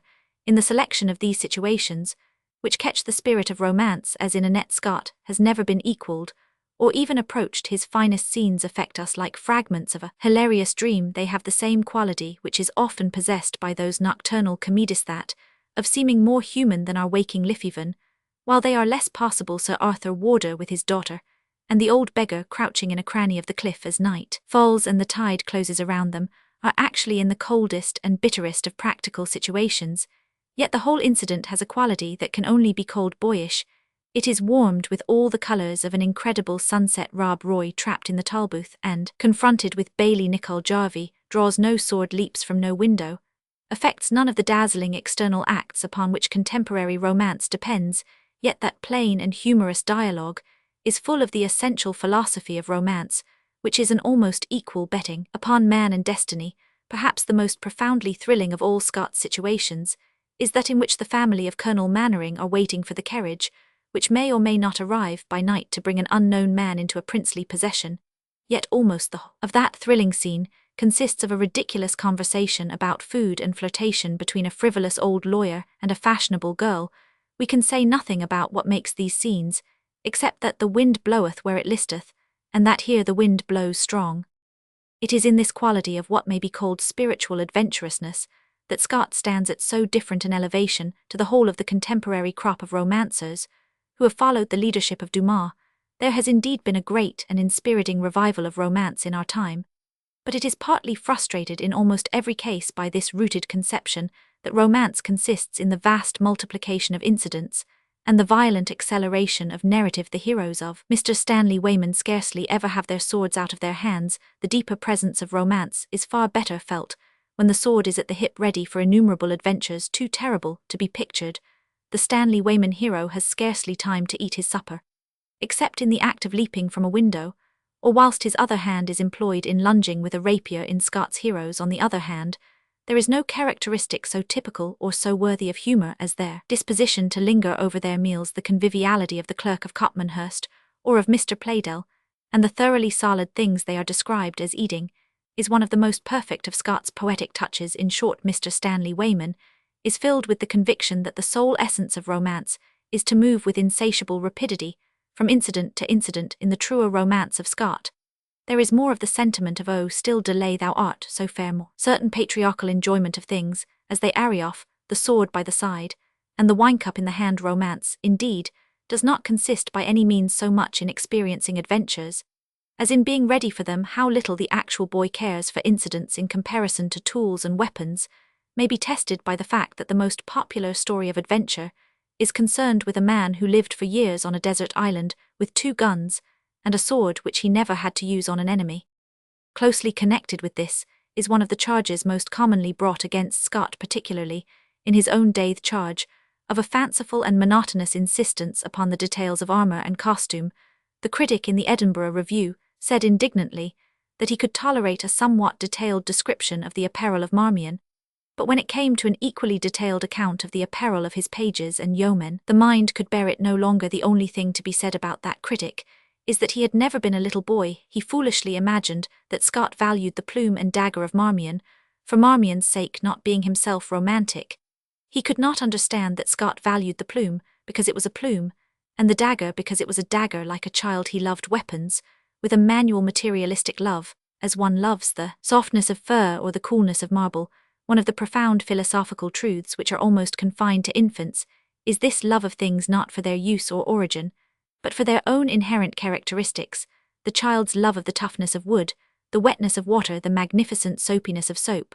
So it was with Scott, who had so much of the child in him. Human beings were perhaps the principal characters in stories, but they were certainly not the only characters. A battle-axe was a person of importance, a castle had a character, and ways of its own. A church bell had a word to say in the matter. Like a true child, he almost ignored the distinction between the animate and inanimate. A 2-handed sword might be carried only by a menial in a procession, but it was something important and immeasurably fascinating. It was a 2-handed sword. There is one quality which is supreme and continuous in Scott, which is little appreciated at present. One of the values we have really lost in recent fiction is the value of eloquence. The modern literary artist is compounded of almost every man except the orator, yet Shakespeare and Scott are certainly alike in this, that they could both, if literature had failed, have earned a living as professional demagogues. The feudal heroes in the Waverley novels retort upon each other with a passionate dignity haughty, and yet singularly human, which can hardly be paralleled in political eloquence except in Julius Caesar, with a certain fiery impartiality which stirs the blood. Scott distributes his noble orations equally among saints and villains. He may deny a villain every virtue or triumph, but he cannot endure to deny him a telling word. He will ruin a man, but he will not silence him. In truth, one of Scott's most splendid traits is his difficulty, or rather incapacity, for despising any of his characters. He did not scorn the most revolting miscreant, as the realist of today commonly scorns his own hero, though his soul may be in rags. Every man of Scott can speak like a king. This quality, as I have said, is sadly to seek in the fiction of the passing hour. The realist would, of course, repudiate the bare idea of putting a bold and brilliant tongue in every man's head. But even where the moment of the story naturally demands eloquence, the eloquence seems frozen in the tap. Take any contemporary work of fiction, and turn to the scene where the young socialist denounces the millionaire, and then compare the stilted sociological lecture given by that self-sacrificing bore with the surging joy of words in Rob Roy's declaration of himself, or Athelstan's defiance of de Bracy, that ancient sea of human passion upon which high words and great phrases are the resplendent foam, is just now at a low ebb. We have even gone the length of congratulating ourselves, because we can see the mud and the monsters at the bottom. In politics there is not a single man whose position is due to eloquence in the first degree. Its place is taken by repartees and rejoinders purely intellectual, like those of an omnibus conductor. In discussing questions like the farm burning in South Africa, no critic of the war uses his material as Burke or Grattan, perhaps exaggeratively, would have used it. The speaker is content with facts and expositions of facts in another age.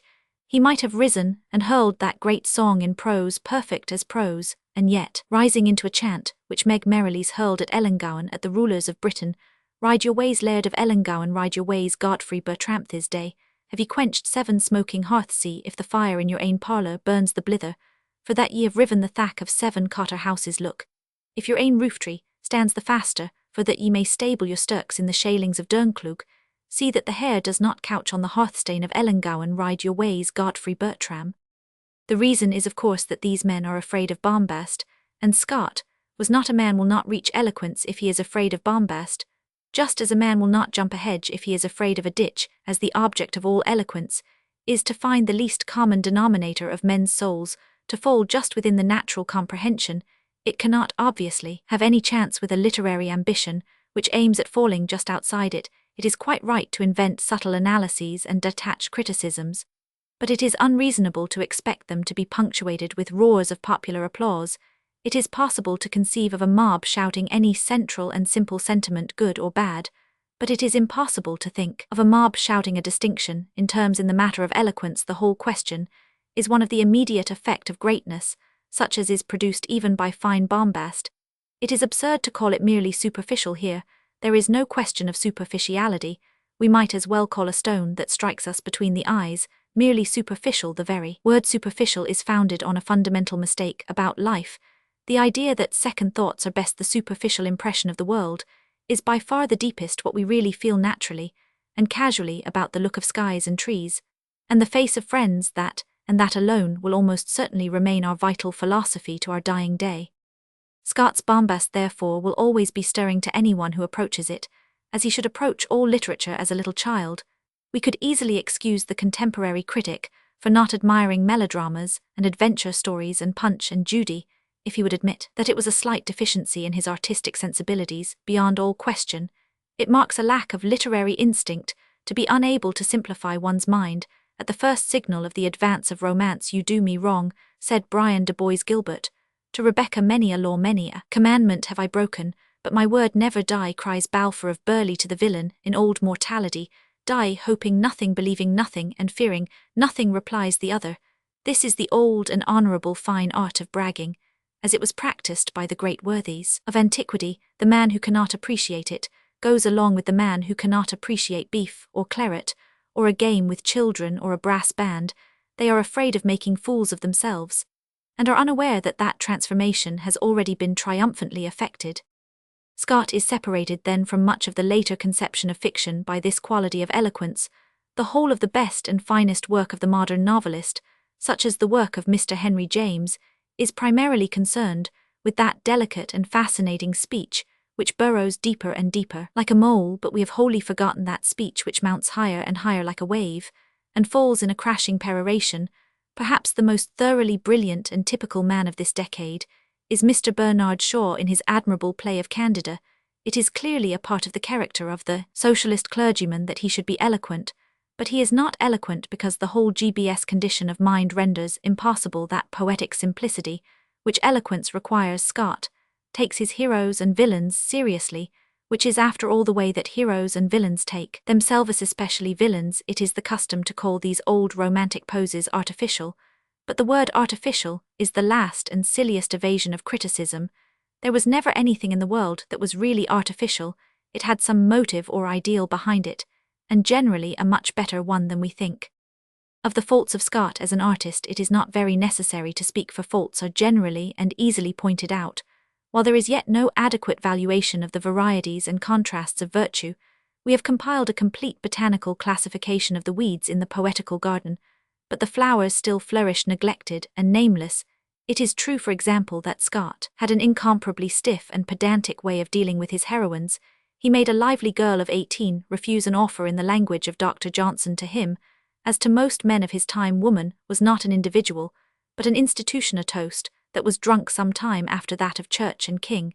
But it is far better to consider the difference rather as a special merit in that he stood for all those clean and bracing sharks of incident which are untouched by passion or weakness, for a certain breezy bachelorhood, which is almost essential to the literature of adventure. With all his faults and all his triumphs, he stands for the great mass of natural manliness, which must be absorbed into art, unless art is to be a mere luxury, and freak and appreciation of Scott might be made almost a test of decadence. If ever we lose touch with this one most reckless and defective writer, it will be a proof to us that we have erected round ourselves a false cosmos, a world of lying and horrible perfection, leaving outside of it Walter Scott, and that strange old world which is as confused and as indefensible and as inspiring and as healthy as he.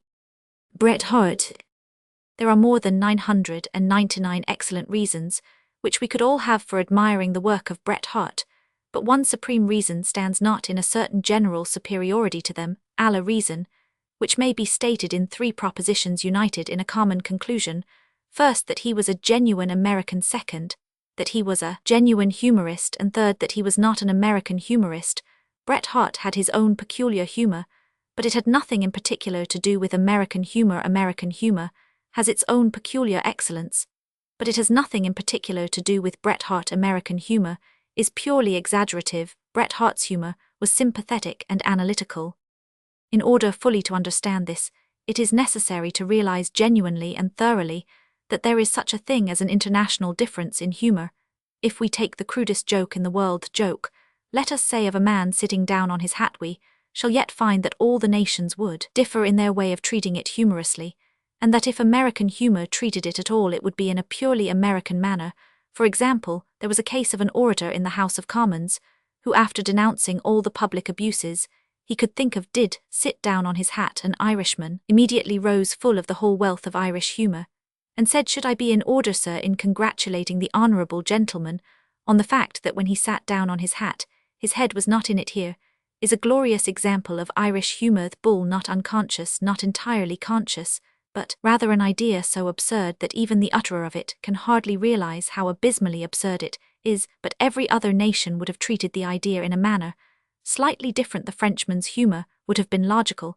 He would have said, the orator denounces modern abuses and destroys to himself the top hat. Behold a good example. What the Scotchman's humour would have said, I am not so certain, but it would probably have dealt with the serious advisability of making such speeches on top of someone else's hat. But American humour on such a general theme would be the humour of exaggeration. The American humorist would say that the English politicians so often sat down on their hats that the noise of the House of Commons was one crackle of silk. He would say that when an important orator rose to speak in the House of Commons, long rows of hatters waited outside the House with notebooks to take down orders from the participants in the debate. He would say that the whole hat trade of London was disorganized by the news that a clever remark had been made by a young Roman 1000p on the subject of the imports of Jamaica. In short, American humor neither unfathomably absurd like the Irish nor, transfiguringly lucid and appropriate like the French nor sharp, and sensible and full of realities of life like the Scotch, is simply the humour of imagination. It consists in piling towers on towers and mountains on mountains, of heaping a joke up to the stars, and extending it to the end of the world.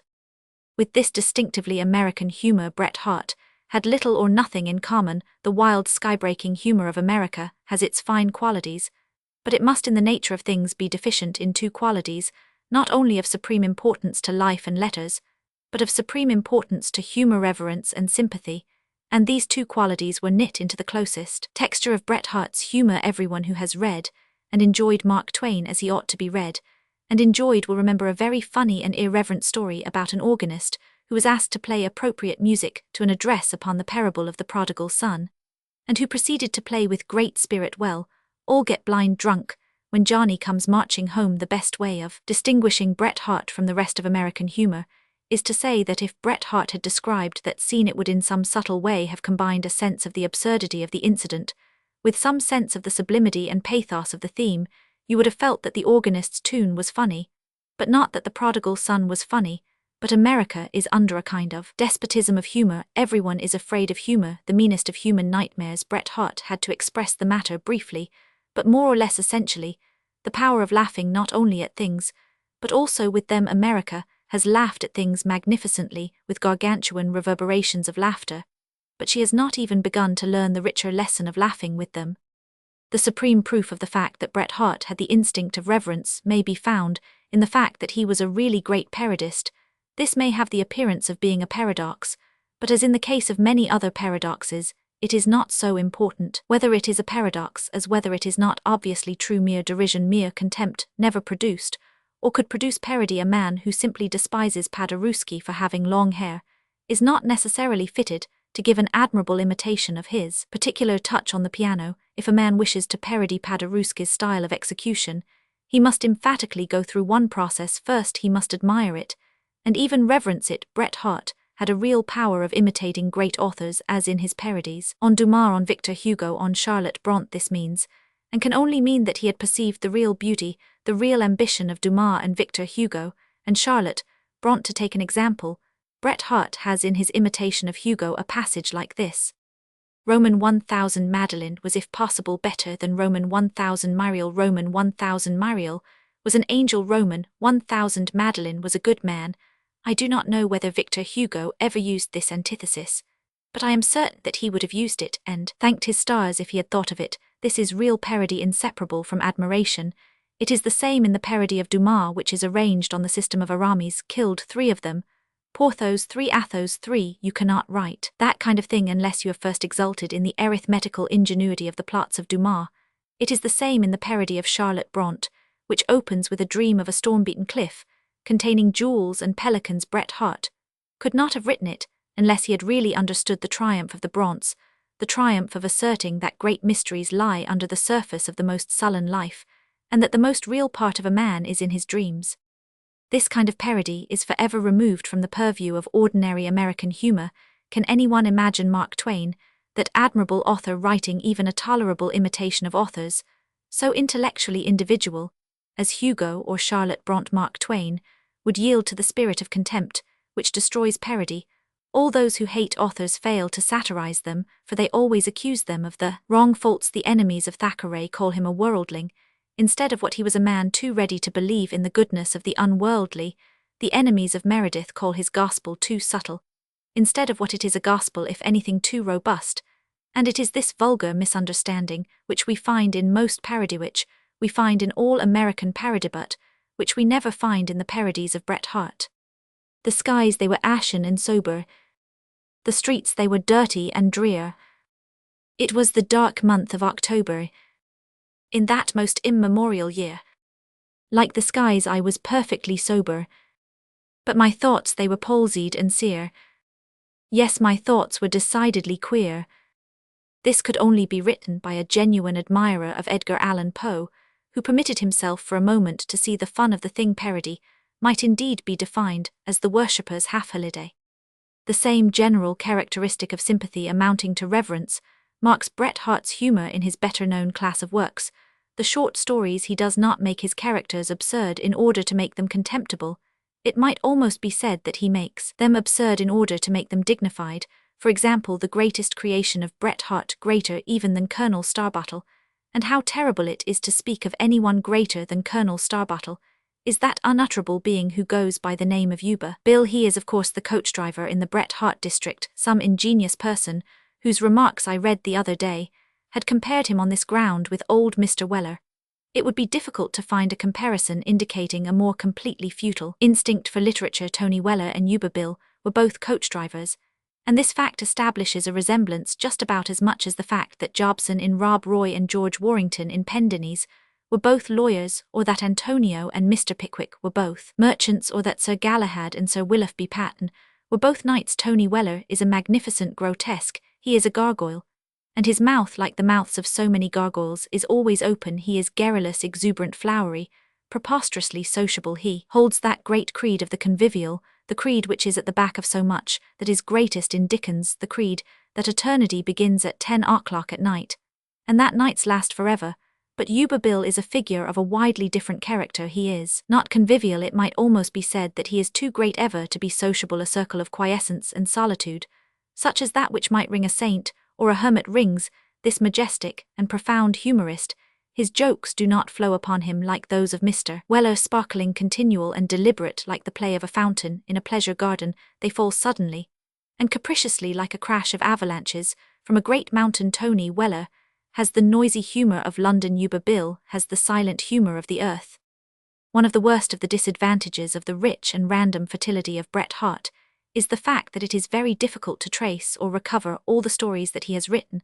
I have not within reach at the moment the story in which the character of Yuba Bill is exhibited in its most solemn grandeur, but I remember that it concerned a ride on the San Francisco stage coach, a difficulty arising from storm and darkness, and an intelligent young man who suggested to Yuba Bill that a certain manner of driving the coach in a certain direction might minimize the dangers of the journey.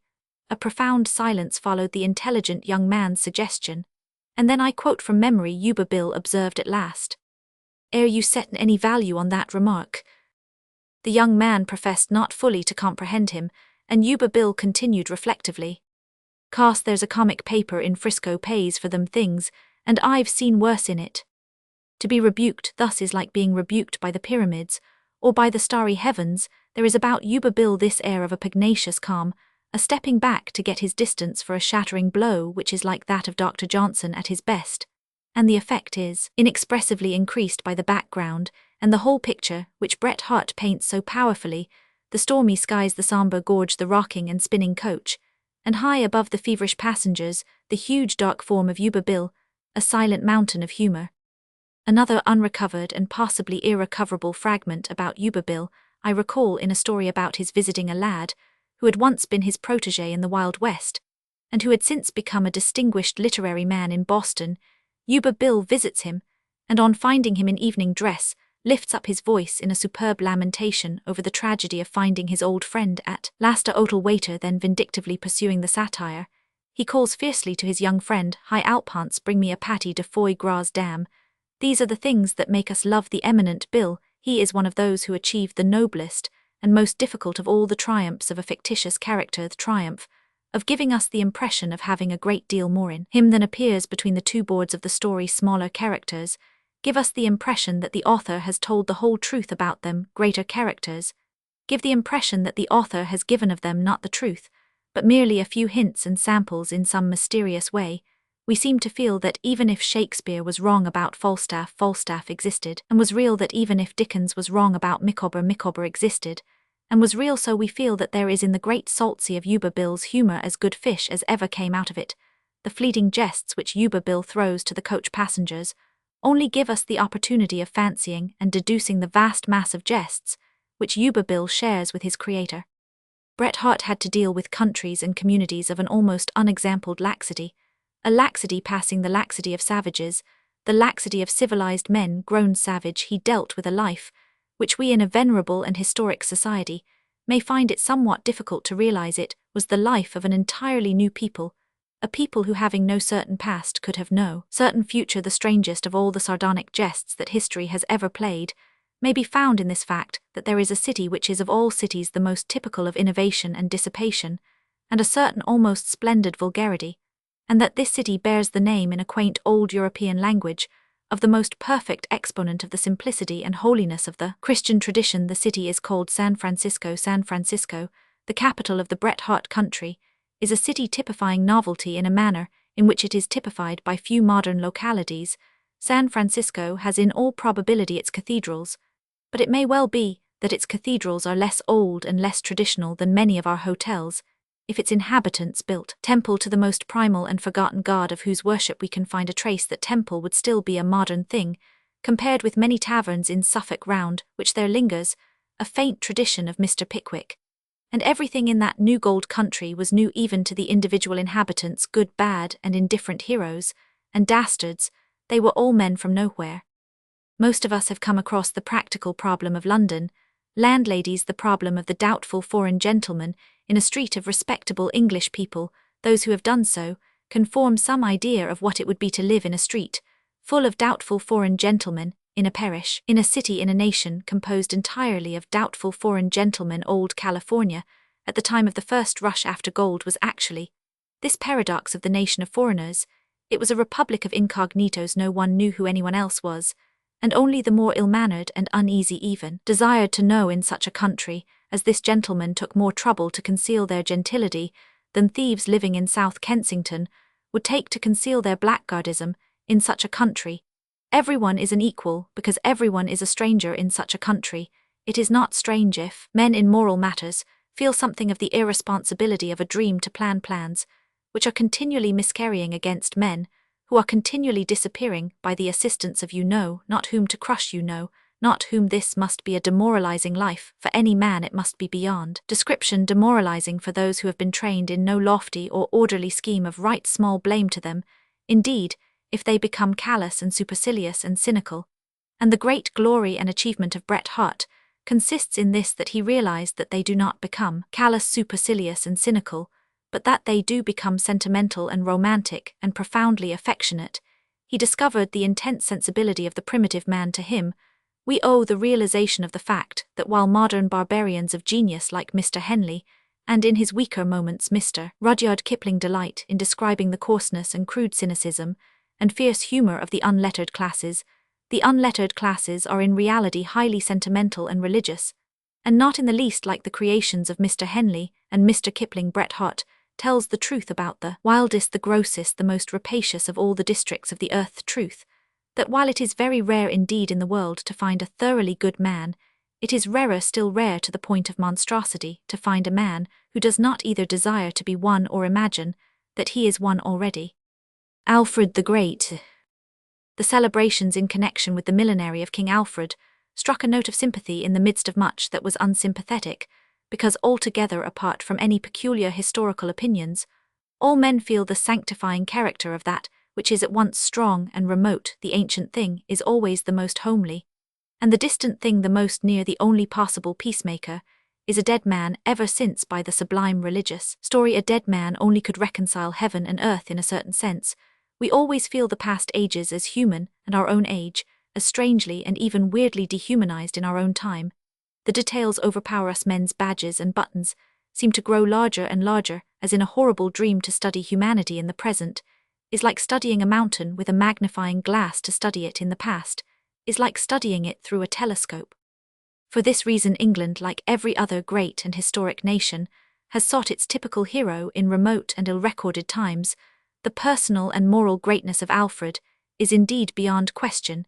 It does not depend any more than the greatness of any other human hero upon the accuracy of any or all of the stories that are told about him. Alfred may not have done one of the things which are reported of him, but it is immeasurably easier to do every one of those things than to be the man of whom such things are reported. Falsely, fable is generally speaking far more accurate than fact, for fable describes a man as he was to his own age. Fact describes him as he is to a handful of inconsiderable antiquarians many centuries after. Whether Alfred watched the cakes for the neatherd's wife, whether he sang songs in the Danish camp, is of no interest to anyone, except those who set out to prove under considerable disadvantages that they are genealogically descended from him. But the man is better pictured in these stories than in any number of modern realistic trivialities about his favorite breakfast, and his favorite musical composer fable is more historical than fact, because fact tells us about one man, and fable tells us about 1,000,000 men. If we read of a man who could make grass red and turn the sun into the moon, we may not believe these particular details about him, but we learn something infinitely more important than such trivialities, the fact that men could look into his face, and believe it possible. The glory and greatness of Alfred, therefore, is like that of all the heroes of the morning of the world, set far beyond the chance of that strange and sudden dethronement, which may arise from the unsealing of a manuscript, or the turning over of a stone. Men may have told lies when they said that he first entrapped the Danes with his song, and then overcame them with his armies, but we know very well that it is not of us that such lies are told. There may be myths clustering about each of our personalities. Local sagamen and chroniclers have very likely circulated the story that we are addicted to drink, or that we ferociously abuse our wives, but they do not commonly lie to the effect that we have shed our blood to save all the inhabitants of the street. A story grows easily, but a heroic story is not a very easy thing to evoke. Wherever that exists, we may be pretty certain that we are in the presence of a dark but powerful historic personality. We are in the presence of 1,000 lies, all pointing with their fantastic fingers to one undiscovered truth. Upon this ground alone, every encouragement is due to the cult of Alfred. Every nation requires to have behind it some historic personality, the validity of which is proved, as the validity of a gun is proved by its long range. It is wonderful and splendid that we treasure not the truth, but the very gossip about a man who died 1,000 years ago. We may say to him, as Roman 1000 Rostand says to the Austrian prince, Dor si nest partaugers la legend qui ment. Un river est parfois moins trompeur qu'un document. To have a man so simple and so honourable to represent us in the darkness of primeval history binds all the intervening centuries together, and mollifies all their monstrosities. It makes all history more comforting and intelligible. It makes the desolate temple of the ages as human as an inn parlour. But whether it come through reliable facts or through more reliable falsehoods, the personality of Alfred has its own unmistakable colour and stature. Lord Rosebery uttered a profound truth when he said that that personality was peculiarly English. The great magnificence of the English character is expressed in the word service. There is perhaps no nation so vitally theocratical as the English, no nation in which the strong men have so consistently preferred the instrumental to the despotic attitude, the pleasures of the loyal to the pleasures of the royal position. We have had tyrants like Edward Roman I and Queen Elizabeth, but even our tyrants have had the worried and responsible air of stewards of a great estate. Our typical hero is such a man as the Duke of Wellington, who had every kind of traditional and external arrogance, but at the back of all that the strange humility which made it physically possible for him, without a gleam of humour or discomfort, to go on his knees to a preposterous bounder like George Roman IV across the infinite wastes of time. And through all the mists of legend, we still feel the presence in Alfred of this strange and unconscious self-effacement. After the fullest estimate of our misdeeds, we can still say that our very despots have been less self-assertive than many popular patriots.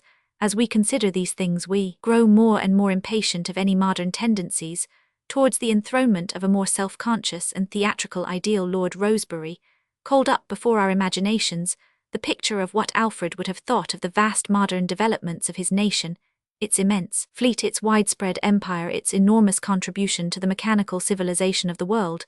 It cannot be anything but profitable to conceive Alfred as full of astonishment and admiration at these things. It cannot be anything but good for us that we should realize that to the childlike eyes of a great man of old time, our inventions and appliances have not the vulgarity and ugliness that we see in them. To Alfred, a steamboat would be a new and sensational sea dragon, and the penny postage a miracle achieved by the despotism of a demigod. But when we have realized all this, there is something more to be said in connection with Lord Rosebery's vision. What would King Alfred have said if he had been asked to expend the money which he devoted to the health and education of his people upon a struggle with some race of Visigoths or Parthians inhabiting a small section of a distant continent? What would he have said if he had known that that science of letters which he taught to England would eventually be used not to spread truth, but to drug the people with political assurances as imbecile in themselves as the assurance that fire does not burn and water does not drown? What would he have said if the same people who, in obedience to that ideal of service and sanity, of which he was the example, had borne every privation in order to defeat Napoleon, should come at last to find no better compliment to one of their heroes than to call him the Napoleon of South Africa, what would he have said if that nation for which he had inaugurated a long line of incomparable men of principle should forget all its traditions and coquette with the immoral mysticism of the man of destiny? Let us follow these things by all means if we find them good, and can see nothing better, but to pretend that Alfred would have admired them is like pretending that St. Dominic would have seen eye to eye with Mr. Bradlaugh, or that Fra Angelico would have revelled in the posters of Mr. Aubrey Beardsley. Let us follow them, if we will, but let us take honestly all the disadvantages of our change in the wildest moment of triumph. Let us feel the shadow upon our glories of the shame of the great king. Maeterlinck. The selection of thoughts from Maeterlinck is a very creditable and also a very useful compilation. Many modern critics object to the hacking and hewing of a consistent writer, which is necessary for this kind of work, but upon more serious consideration the view is not altogether adequate. Maeterlinck is a very great man, and in the long run this process of mutilation has happened to all great men. It was the mark of a great patriot to be drawn and quartered, and his head set on one spike in one city, and his left leg on another spike in another city. It was the mark of a saint that even these fragments began to work miracles. So it has been with all the very great men of the world, however careless, however botchy, may be the version of Maeterlinck, or of anyone else given in such a selection, as this it is assuredly far less careless, and far less botchy than the version, the parody, the wild misrepresentation of Maeterlinck, which future ages will hear and distant critics be called upon to consider.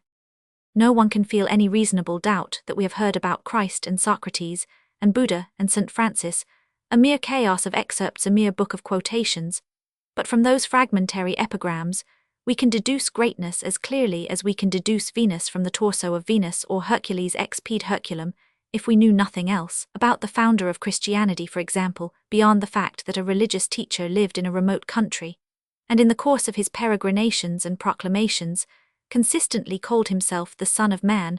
We should know by that alone that he was a man of almost immeasurable greatness, if future ages happen to record nothing else about Socrates, except that he owned his title to be the wisest of men, because he knew that he knew nothing they would be able to deduce from that the height and energy of his civilization, the glory that was Greece, the credit of such random compilations as that which S. and Mr. George Allen have just effected, is quite secure. It is the pure pedantic literal editions, the complete works of this author, or that author, which are forgotten.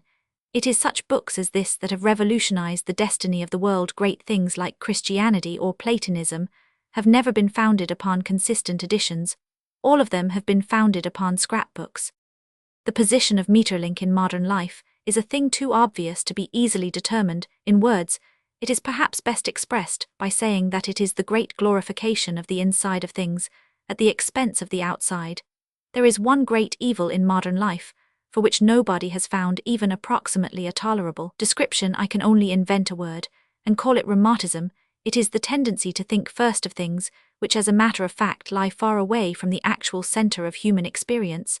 Thus people say all our knowledge of life begins with the amoeba. It is false. Our knowledge of life begins with ourselves. Thus they say that the British Empire is glorious, and at the very word empire they think at once of Australia and New Zealand and Canada, and polar bears and parrots and kangaroos, and it never occurs to any one of them to think of the Surrey Hills. The one real struggle in modern life is the struggle between the man like Maeterlinck, who sees the inside as the truth, and the man like Zola, who sees the outside as the truth. 100 cases might be given. We may take for the sake of argument the case of what is called falling in love.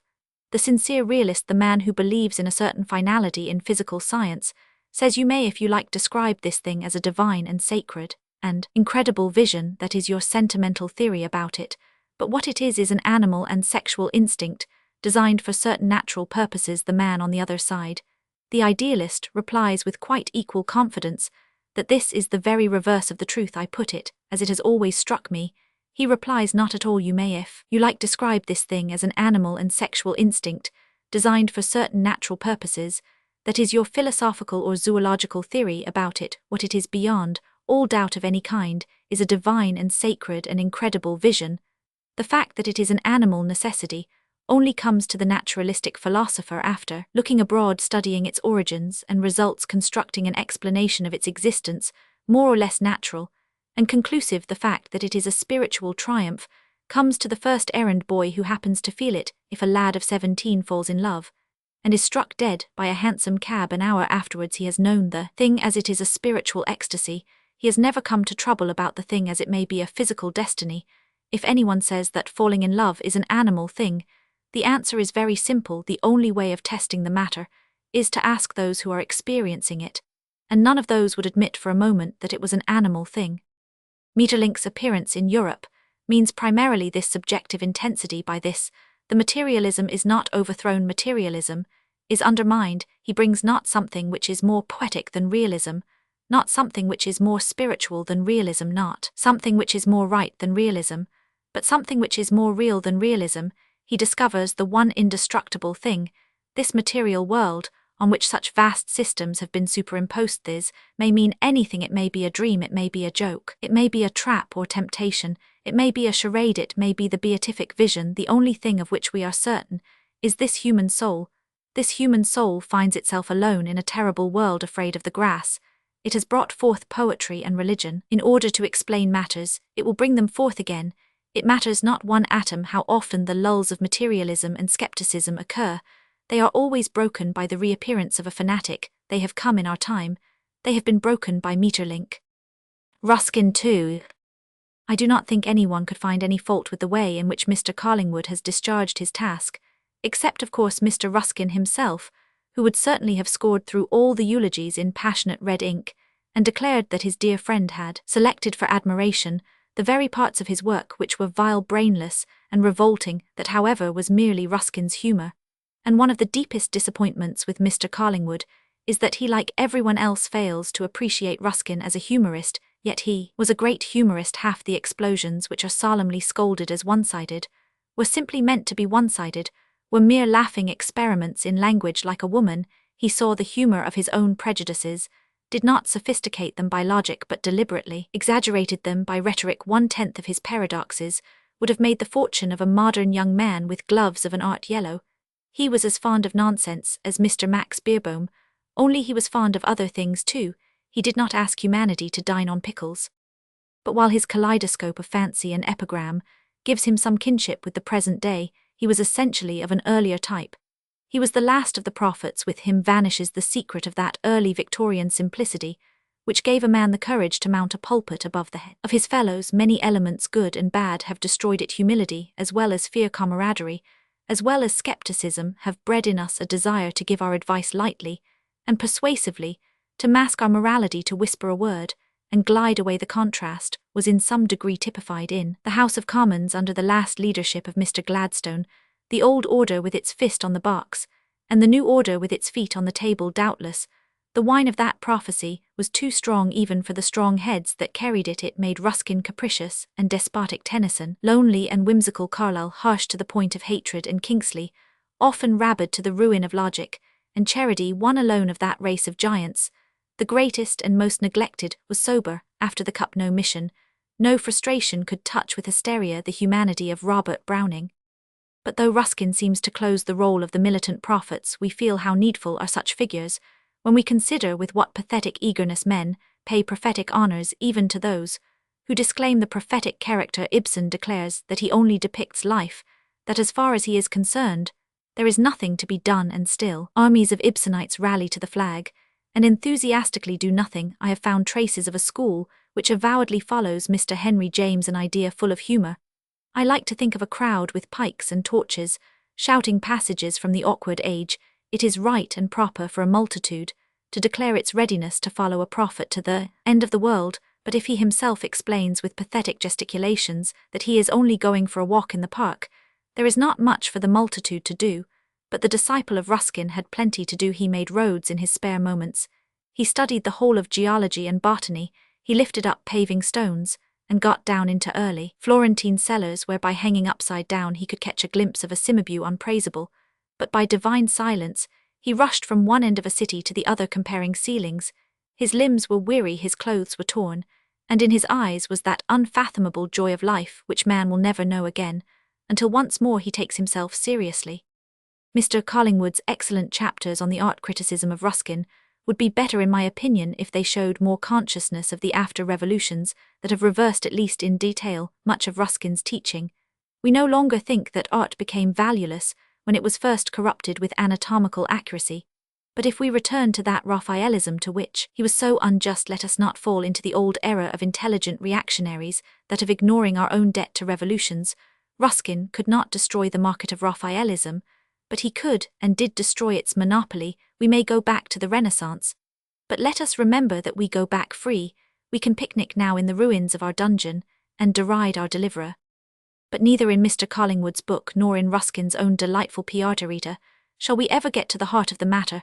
The work of Ruskin and his peers remains incomprehensible by the very completeness of their victory fallen forever, is that vast brick temple of utilitarianism, of which we may find the fragments, but never renew the spell liberal unionists howl in its high places. And in its ruins Mr. Lecky builds his nest, its records read with something of the mysterious arrogance of Chinese. Hardly a generation away from us, we read of a race who believed in the present with the same sort of servile optimism with which the Oriental believes in the past. It may be that banging his head against that roof for 20 years did not improve the temper of the prophet, but he made what he praised in the old Italian picturesque an opening into eternity. Queen Victoria. Anyone who possesses spiritual or political courage has made up his mind to a prospect of immutable mutability. But even in a transformation, there is something catastrophic in the removal of the back scene. It is a truism to say of the wise and noble lady who is gone from us that we shall always remember her. But there is a subtler and higher compliment still in confessing that we often forgot her. We forgot her, as we forget the sunshine, as we forget the postulates of an argument, as we commonly forget our own existence. Mr. Gladstone is the only figure whose loss prepared us for such earthquakes altering the landscape. But Mr. Gladstone seemed a fixed and stationary object in our age for the same reason that one railway train looks stationary from another, because he and the age of progress were both travelling at the same impetuous rate of speed in the end. Indeed, it was probably the age that dropped behind. Symbol of the Queen's position, we must rather recur to the image of a stretch of scenery, in which she was as a mountain so huge and familiar that its disappearance would make the landscape round our own door seem like a land of strangers. She had an inspired genius for the familiarizing virtues. Her sympathy and sanity made us feel at home, even in an age of revolutions, that indestructible sense of security which for good and evil is so typical of our nation, that almost scornful optimism which in the matter of ourselves cannot take peril or even decadence seriously, reached by far its highest and healthiest form, in the sense that we were watched over by one so thoroughly English in her silence and self-control, in her shrewd trustfulness, and her brilliant inaction over and above those sublime laws of labour and pity by which she ordered her life. There are a very large number of minor intellectual matters in which we might learn a lesson from the Queen. There is one especially which is increasingly needed in an age when moral claims become complicated and hysterical. That Queen Victoria was a model of political unselfishness is well known. It is less often remarked that few modern people have an unselfishness so completely free from morbidity, so fully capable of deciding a moral question, without exaggerating its importance.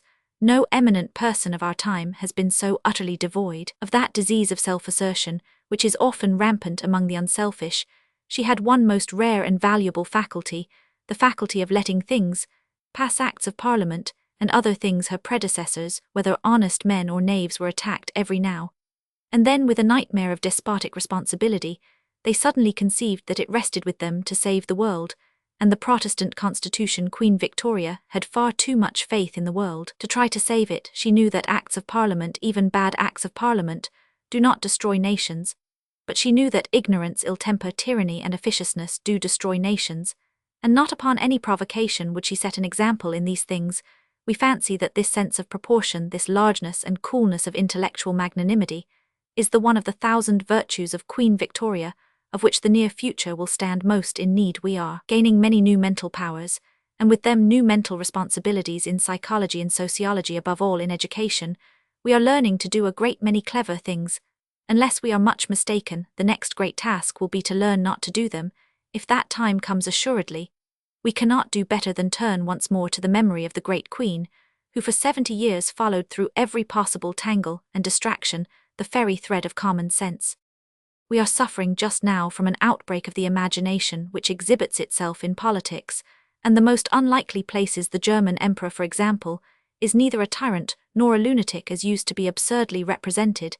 He is simply a minor poet, and he feels just as any minor poet would feel if he found himself on the throne of Barbarossa. The revival of militarism and ecclesiasticism is an invasion of politics by the artistic sense. It is heraldry rather than chivalry that is lusted after amid all this waving of wands and flaunting of uniforms, all this hedonistic desire to make the most of everything. There is something altogether quiet and splendid about the sober disdain with which this simple and courteous lady in a black dress left idle beside her the sceptre of 100 tyrants. The heart of the whole nation warmed, as it had never warmed for centuries, at the thought of having in their midst a woman who cared nothing for her rights, and nothing for those fantastic duties which are more egotistical than rights themselves. The work of the Queen for progressive politics has surely been greatly underrated. She invented democratic monarchy, as much as James Watt invented the steam engine. William Roman IV, from whom we think of her as inheriting her constitutional position, held in fact a position entirely different to that which she now hands on to Edward Roman VII. William Roman IV was a limited monarch, that is to say, he had a definite, open, and admitted power in politics, but it was a limited power. Queen Victoria was not a limited monarch in the only way in which she cared to be a monarch at all. She was as unlimited as Haroun or Raskid. She had unlimited willing obedience and unlimited social supremacy. To her belongs the credit of inventing a new kind of monarchy, in which the crown, by relinquishing the whole of that political and legal department of life which is concerned with coercion, regimentation, and punishment, was enabled to rise above it and become the symbol of the sweeter and purer relations of humanity. The social intercourse which leads and does not drive too much cannot be said for the wise audacity and confident completeness with which the Queen cut away all those cords of political supremacy to which her predecessors had clung madly as the only stays of the monarchy. She had her reward for, while William Roman IV's supremacy may be called a survival, it is not too much to say that the Queen's supremacy might be called a prophecy. By lifting a figure purely human over the heads of judges and warriors, we uttered in some symbolic fashion the abiding if unreasoning hope which dwells in all human hearts, that some day we may find a simpler solution of the woes of nations than the summons and the treadmill, that we may find in some such influence as the social influence of a woman, what was called in the noble old language of medieval monarchy, a fountain of mercy and a fountain of honor. In the universal reverence paid to the Queen, there was hardly anywhere a touch of snobbishness in so far as it went out towards former sovereigns, went out to them as aristocrats rather than as kings, as heads of that higher order of men who were almost angels or demons in their admitted superiority to common lines of conduct. This kind of reverence was always a curse. Nothing can be conceived as worse for the mass of the people than that they should think the morality for which they have to struggle an inferior morality, a thing unfitted for a haughtier class. But of this patrician element there was hardly a trace in the dignity of the Queen. Indeed, the degree to which the middle and lower classes took her troubles and problems to their hearts was almost grotesque in its familiarity.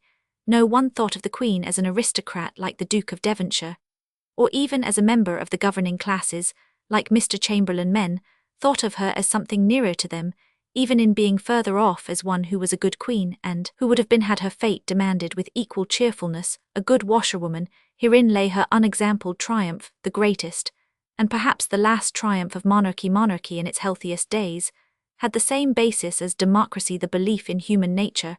When entrusted with power, a king was only the first citizen who received the franchise.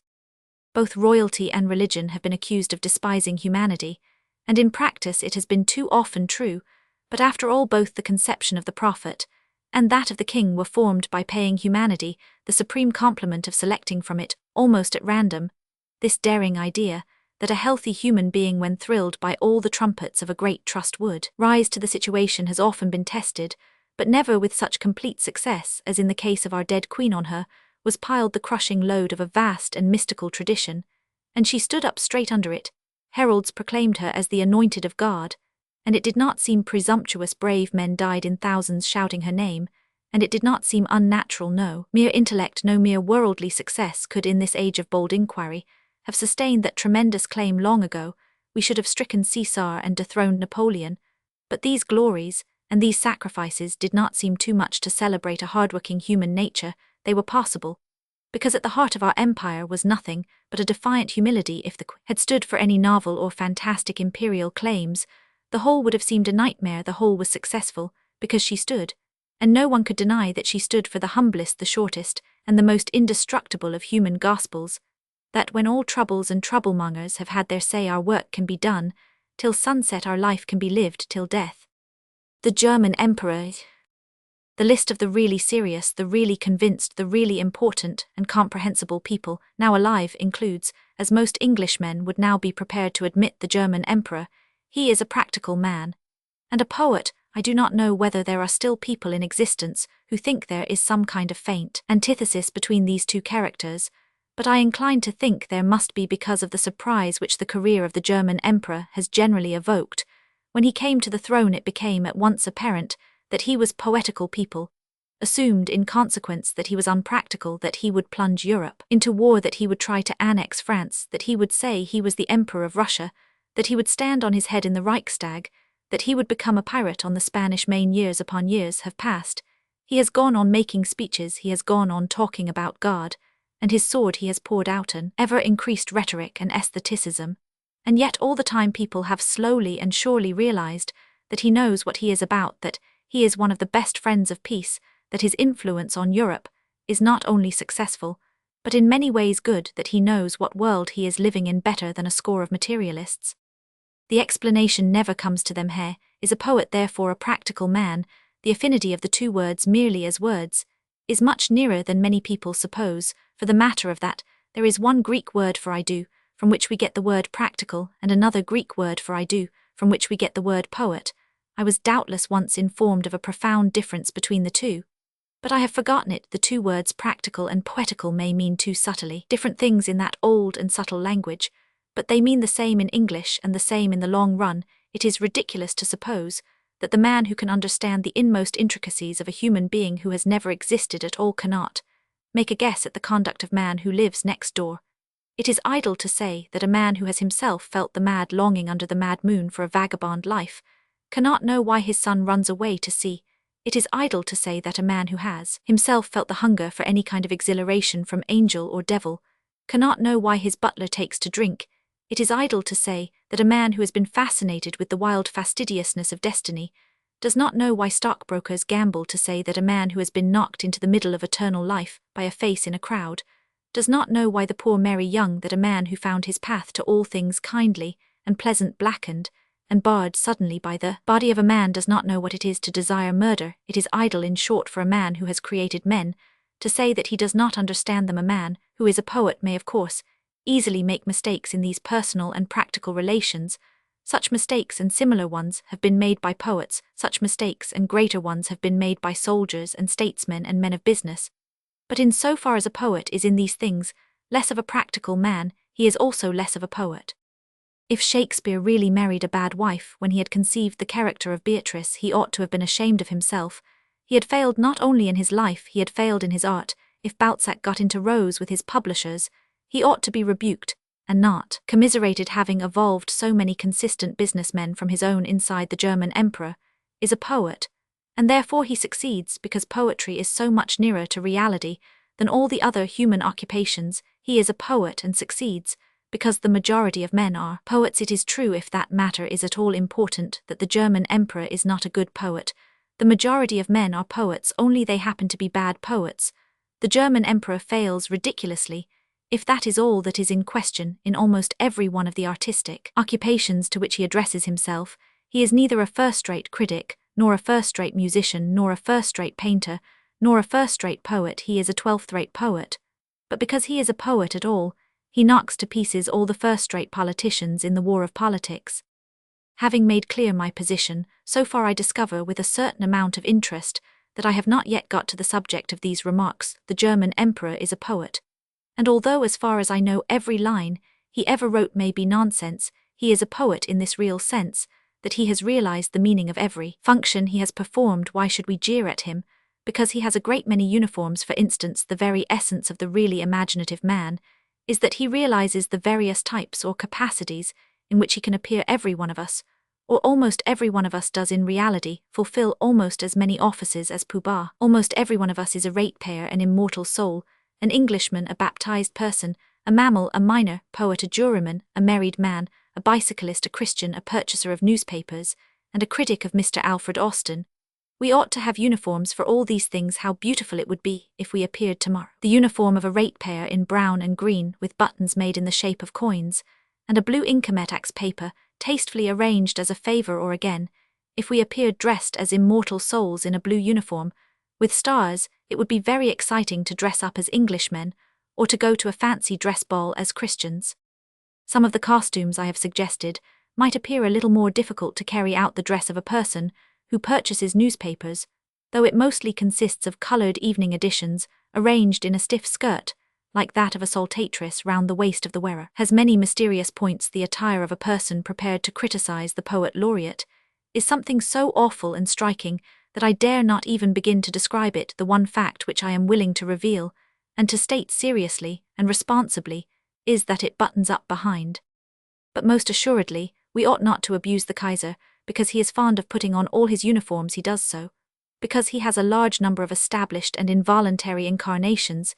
He tries to do his duty in that state of life to which it shall please God to call him, and it so happens that he has been called to as many different estates as there are regiments in the German army. He is a huntsman, and proud of being a huntsman, an engineer, and proud of being an engineer, an infantry soldier, and proud of being so a light horseman, and proud of being so. There is nothing wrong in all this. The only wrong thing is that it should be confined to the merely destructive arts of war. The sight of the German Kaiser in the most magnificent of the uniforms in which he had led armies to victory is not in itself so splendid or delightful as that of many other sights, which might come before us without a whisper of the alarms of war. It is not so splendid or delightful as the sight of an ordinary householder showing himself in that magnificent uniform of purple and silver, which should signalize the father of 3 children.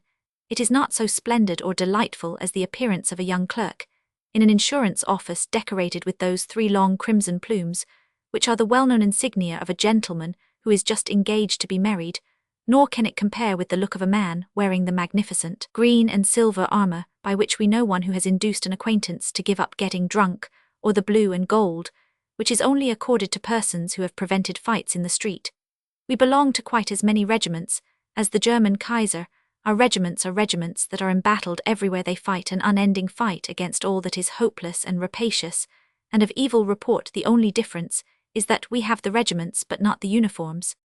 Only one obvious point occurs to me to add. If the Kaiser has more than any other man the sense of the poetry of the ancient things, the sword, the crown, the ship, the nation, he has the sense of the poetry of modern things also. He has one sense, and it is even a joke against him. He feels the poetry of one thing that is more poetic than sword or crown or ship or nation, the poetry of the telegram. No one ever sent a telegram who did not feel like a god. He is a god, for he is a minor poet, but a poet still. Tennyson. Mr. Morton Luce has written a short study of Tennyson, which has considerable cultivation and suggestiveness, which will be sufficient to serve as a notebook for Tennyson's admirers, but scarcely sufficient perhaps to serve as a pamphlet against his opponents. If a critic has, as he ought to have, any of the functions anciently attributed to a prophet, it ought not to be difficult for him to prophesy that Tennyson will pass through a period of facile condemnation and neglect before we arrive at the true appreciation of his work. The same thing has happened to the most vigorous of essayists, Macaulay, and the most vigorous of romancers, Dickens, because we live in a time when mere vigor is considered a vulgar thing. The same idle and frigid reaction will almost certainly discredit the stateliness and care of Tennyson, as it has discredited the recklessness and inventiveness of Dickens. It is only necessary to remember that no action can be discredited by a reaction. The attempts which have been made to discredit the poetical position of Tennyson are in the main dictated by an entire misunderstanding of the nature of poetry, when critics like Matthew Arnold, for example, suggest that his poetry is deficient in elaborate thought. They only prove, as Matthew Arnold proved, that they themselves could never be great poets. It is no valid accusation against a poet that the sentiment he expresses is commonplace. Poetry is always commonplace. It is vulgar in the noblest sense of that noble word. Unless a man can make the same kind of ringing appeal to absolute and admitted sentiments that is made by a popular orator, he has lost touch with emotional literature. Unless he is to some extent a demagogue, he cannot be a poet. A man who expresses in poetry new and strange and undiscovered emotions is not a poet. He is a brain specialist. Tennyson can never be discredited before any serious tribunal of criticism, because the sentiments and thoughts to which he dedicates himself are those sentiments and thoughts which occur to anyone. These are the peculiar province of poetry. Poetry, like religion, is always a democratic thing, even if it pretends the contrary. The faults of Tennyson, so far as they existed, were not half so much in the common character of his sentiments, as in the arrogant perfection of his workmanship. He was not by any means so wrong in his faults, as he was in his perfections. Men are very much too ready to speak of men's work being ordinary, when we consider that, properly considered, every man is extraordinary. The average man is a tribal fable, like the man-wolf, or the wise man of the Stoics. In every man's heart there is a revolution. How much more in every poet's. The supreme business of criticism is to discover that part of a man's work which is his, and to ignore that part which belongs to others. Why should any critic of poetry spend time and attention on that part of a man's work which is unpoetical? Why should any man be interested in aspects which are uninteresting? The business of a critic is to discover the importance of men, and not their crimes. It is true that the Greek word critic carries with it the meaning of a judge, and up to this point of history judges have had to do with the valuation of men's sins, and not with the valuation of their virtues. Tennyson's work, disencumbered of all that uninteresting accretion which he had inherited or copied, resolves itself, like that of any other man of genius, into those things which he really inaugurated. Underneath all his exterior of polished and polite rectitude, there was in him a genuine fire of novelty, only that, like all the able men of his period, he disguised revolution under the name of evolution. He is only a very shallow critic, who cannot see an eternal rebel in the heart of the conservative. Tennyson had certain absolutely personal ideas, as much his own as the ideas of Browning or Meredith, though they were fewer in number. One of these, for example, was the fact that he was the first of all poets, and perhaps the last to attempt to treat poetically that vast and monstrous vision of fact, which science had recently revealed to mankind. Scientific discoveries seem commonly fables, as fantastic in the ears of poets as poems in the ears of men of science. The poet is always a Ptolemaist. For him the sun still rises, and the earth stands still. Tennyson really worked the essence of modern science into his poetical constitution, so that its appalling birds and frightful flowers were really part of his literary imagery. To him, blind and brutal monsters, the products of the wild babyhood of the universe, were as the daisies and the nightingales were to Keats. He absolutely realized the great literary paradox mentioned in the book of Job. He saw Behemoth, and he played with him as with a bird. Instances of this would not be difficult to find, but the tests of poetry are those instances in which this outrageous scientific phraseology becomes natural and unconscious. Tennyson wrote one of his own exquisite lyrics, describing the exultation of a lover on the evening before his bridal day. This would be an occasion, if ever there was one, for falling back on those ancient and assured falsehoods of the domed heaven and the flat earth in which generations of poets have made us feel at home. We can imagine the poet in such a lyric saluting the setting sun and prophesying the sun's resurrection. There is something extraordinarily typical of Tennyson's scientific faith in the fact that this, one of the most sentimental and elemental of his poems, opens with the two lines, "Move eastward, happy earth, and leave yon orange sunset waning slow." Rivers had often been commanded to flow by poets and flowers to blossom in their season, and both were doubtless grateful for the permission, but the terrestrial globe of science has only twice so far, as we know, been encouraged in poetry to continue its course, one instance being that of this poem, and the other the incomparable address to the terrestrial globe in the Bab Ballads. There was again another poetic element, entirely peculiar to Tennyson, which his critics have in many cases ridiculously confused with a fault. This was the fact that Tennyson stood alone among modern poets in the attempt to give a poetic character to the conception of liberal conservatism of splendid compromise. The copying critics who have abused Tennyson for this do not see that it was far more daring and original for a poet to defend conventionality than to defend a cartload of revolutions, his really sound and essential conception of liberty. Turning to scorn with lips divine, the falsehood of extremes is as good a definition of liberalism as has been uttered in poetry in the liberal century. Moderation is not a compromise. Moderation is a passion, the passion of great judges, that Tennyson felt that lyrical enthusiasm could be devoted to established customs, to indefensible and ineradicable national constitutions, to the dignity of time, and the empire of unutterable common sense. All this did not make him a tamer poet, but an infinitely more original one. Any poetaster can describe a thunderstorm. It requires a poet to describe the ancient and quiet sky. I cannot indeed fall in with Mr. Morton Luce in his somewhat frigid and patrician theory of poetry dialect. He says mostly falls below the dignity of art. I cannot feel myself that art has any dignity higher than the indwelling and divine dignity of human nature. Great poets like Burns were far more undignified when they clothed their thoughts in what Mr. Morton Luce calls the seemly raiment of cultured speech, than when they clothed them in the headlong and flexible patois in which they thought and prayed and quarrelled, and made love if Tennyson failed, which I do not admit in such poems as The Northern Farmer. It was not because he used too much of the spirit of the dialect, but because he used too little. Tennyson belonged undoubtedly to a period from which we are divided, the period in which men had queer ideas of the antagonism of science and religion, the period in which the missing link was really missing.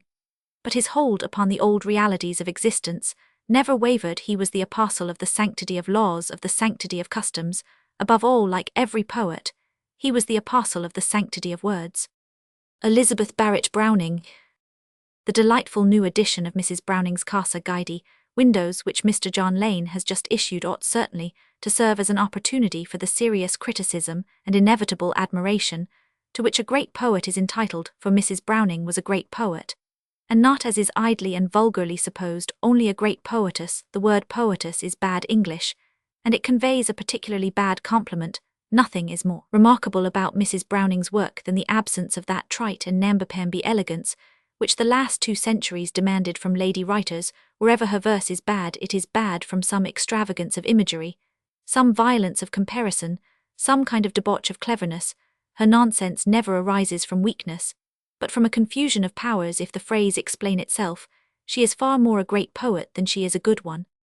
Mrs. Browning often appears more luscious and sentimental than many other literary women, but this was because she was stronger. It requires a certain amount of internal force to break down a complete self-humiliation, requires enormous strength, more strength than most of us possess. When she was writing the poetry of self-abandonment, she really abandoned herself, with the valor and decision of an anchorite abandoning the world. Such a couplet as "Our Euripides the human, with his dropping of warm tears," gives to most of us a sickly and nauseous sensation. Nothing can be well conceived more ridiculous than Euripides going about dropping tears with a loud splash, and Mrs. Browning coming after him with a thermometer. But the one emphatic point about this idiotic couplet is that Mrs. Hemans would never have written it. She would have written something perfectly dignified, perfectly harmless, perfectly inconsiderable. Mrs. Browning was in a great and serious difficulty. She really meant something. She aimed at a vivid and curious image, and she missed it. She had that catastrophic and public failure which is as much as a medal or a testimonial, the badge of the brave. In spite of the tiresome half-truth that art is unmoral, the arts require a certain considerable number of moral qualities, and more especially all the arts require courage. The art of drawing, for example, requires even a kind of physical courage. Anyone who has tried to draw a straight line and failed knows that he fails chiefly in nerve, as he might fail to jump off a cliff, and similarly all great literary art involves the element of risk, and the greatest literary artists have commonly been those who have run the greatest risk of talking nonsense. Almost all great poets rant from Shakespeare downwards.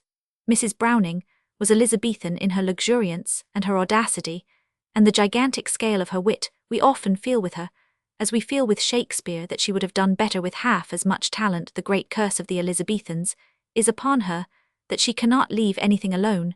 She cannot write a single line without a conceit. And the eyes of the peacock fans winked at the alien glory, she said of the papal fans, in the presence of the Italian tricolour, and a royal blood sends glances up her princely eye to trouble, and the shadow of a monarch's crown is softened in her, is her description of a beautiful and aristocratic lady. The notion of peacock feathers winking like so many London urchins is perhaps one of her rather aggressive and outrageous figures of speech. The image of a woman's hair, as the softened shadow of a crown, is a singularly vivid and perfect one, but both have the same quality of intellectual fancy and intellectual concentration. They are both instances of a sort of ethereal epigram. This is the great and dominant characteristic of Mrs. Browning, that she was significant alike in failure and success. Just as every marriage in the world, good or bad, is a marriage dramatic, irrevocable, and big with coming events, so every one of her wild weddings between alien ideas is an accomplished fact, which produces a certain effect on the imagination, which has for good or evil become part and parcel of our mental vision. Forever she gives the reader the impression that she never declined a fancy, just as some gentlemen of the 18th century never declined a duel. When she fell, it was always because she missed the foothold, never because she funked the leap. Casa Guidi Windows is in one aspect a poem very typical of its author. Mrs. Browning may fairly be called the peculiar poet of liberalism, of that great movement of the first half of the 19th century, towards the emancipation of men from ancient institutions which had gradually changed their nature from the houses of refuge which had turned into dungeons, and the mystic jewels which remained only as fetters. It was not what we ordinarily understand by revolt. It had no hatred in its heart for ancient and essentially human institutions. It had that deeply conservative belief in the most ancient of institutions, the average man, which goes by the name of democracy. It had none of the spirit of modern imperialism, which is kicking a man because he is down, but on the other hand, it had none of the spirit of modern anarchism and skepticism, which is kicking a man merely because he is up. It was based fundamentally on a belief in the destiny of humanity, whether that belief took an irreligious form as in Swinburne or a religious form as in Mrs. Browning. It had that rooted and natural conviction that the millennium was coming tomorrow, which has been the conviction of all iconoclasts and reformers, and for which some rationalists have been absurd enough to blame the early Christians, but they had none of that disposition to pin their whole faith to some black and white scientific system, which afterwards became the curse of philosophical radicalism. They were not like the sociologists who lay down a final rectification of things amounting to nothing except an end of the world, a great deal more depressing than would be the case if it were knocked to pieces by a comet. Their ideal, like the ideal of all sensible people, was a chaotic and confused notion of goodness made up of English primroses and Greek statues, birds singing in April, and regiments being cut to pieces for a flag. They were neither radicals nor socialists but liberals, and a liberal is a noble and indispensable lunatic who tries to make a cosmos of his own head.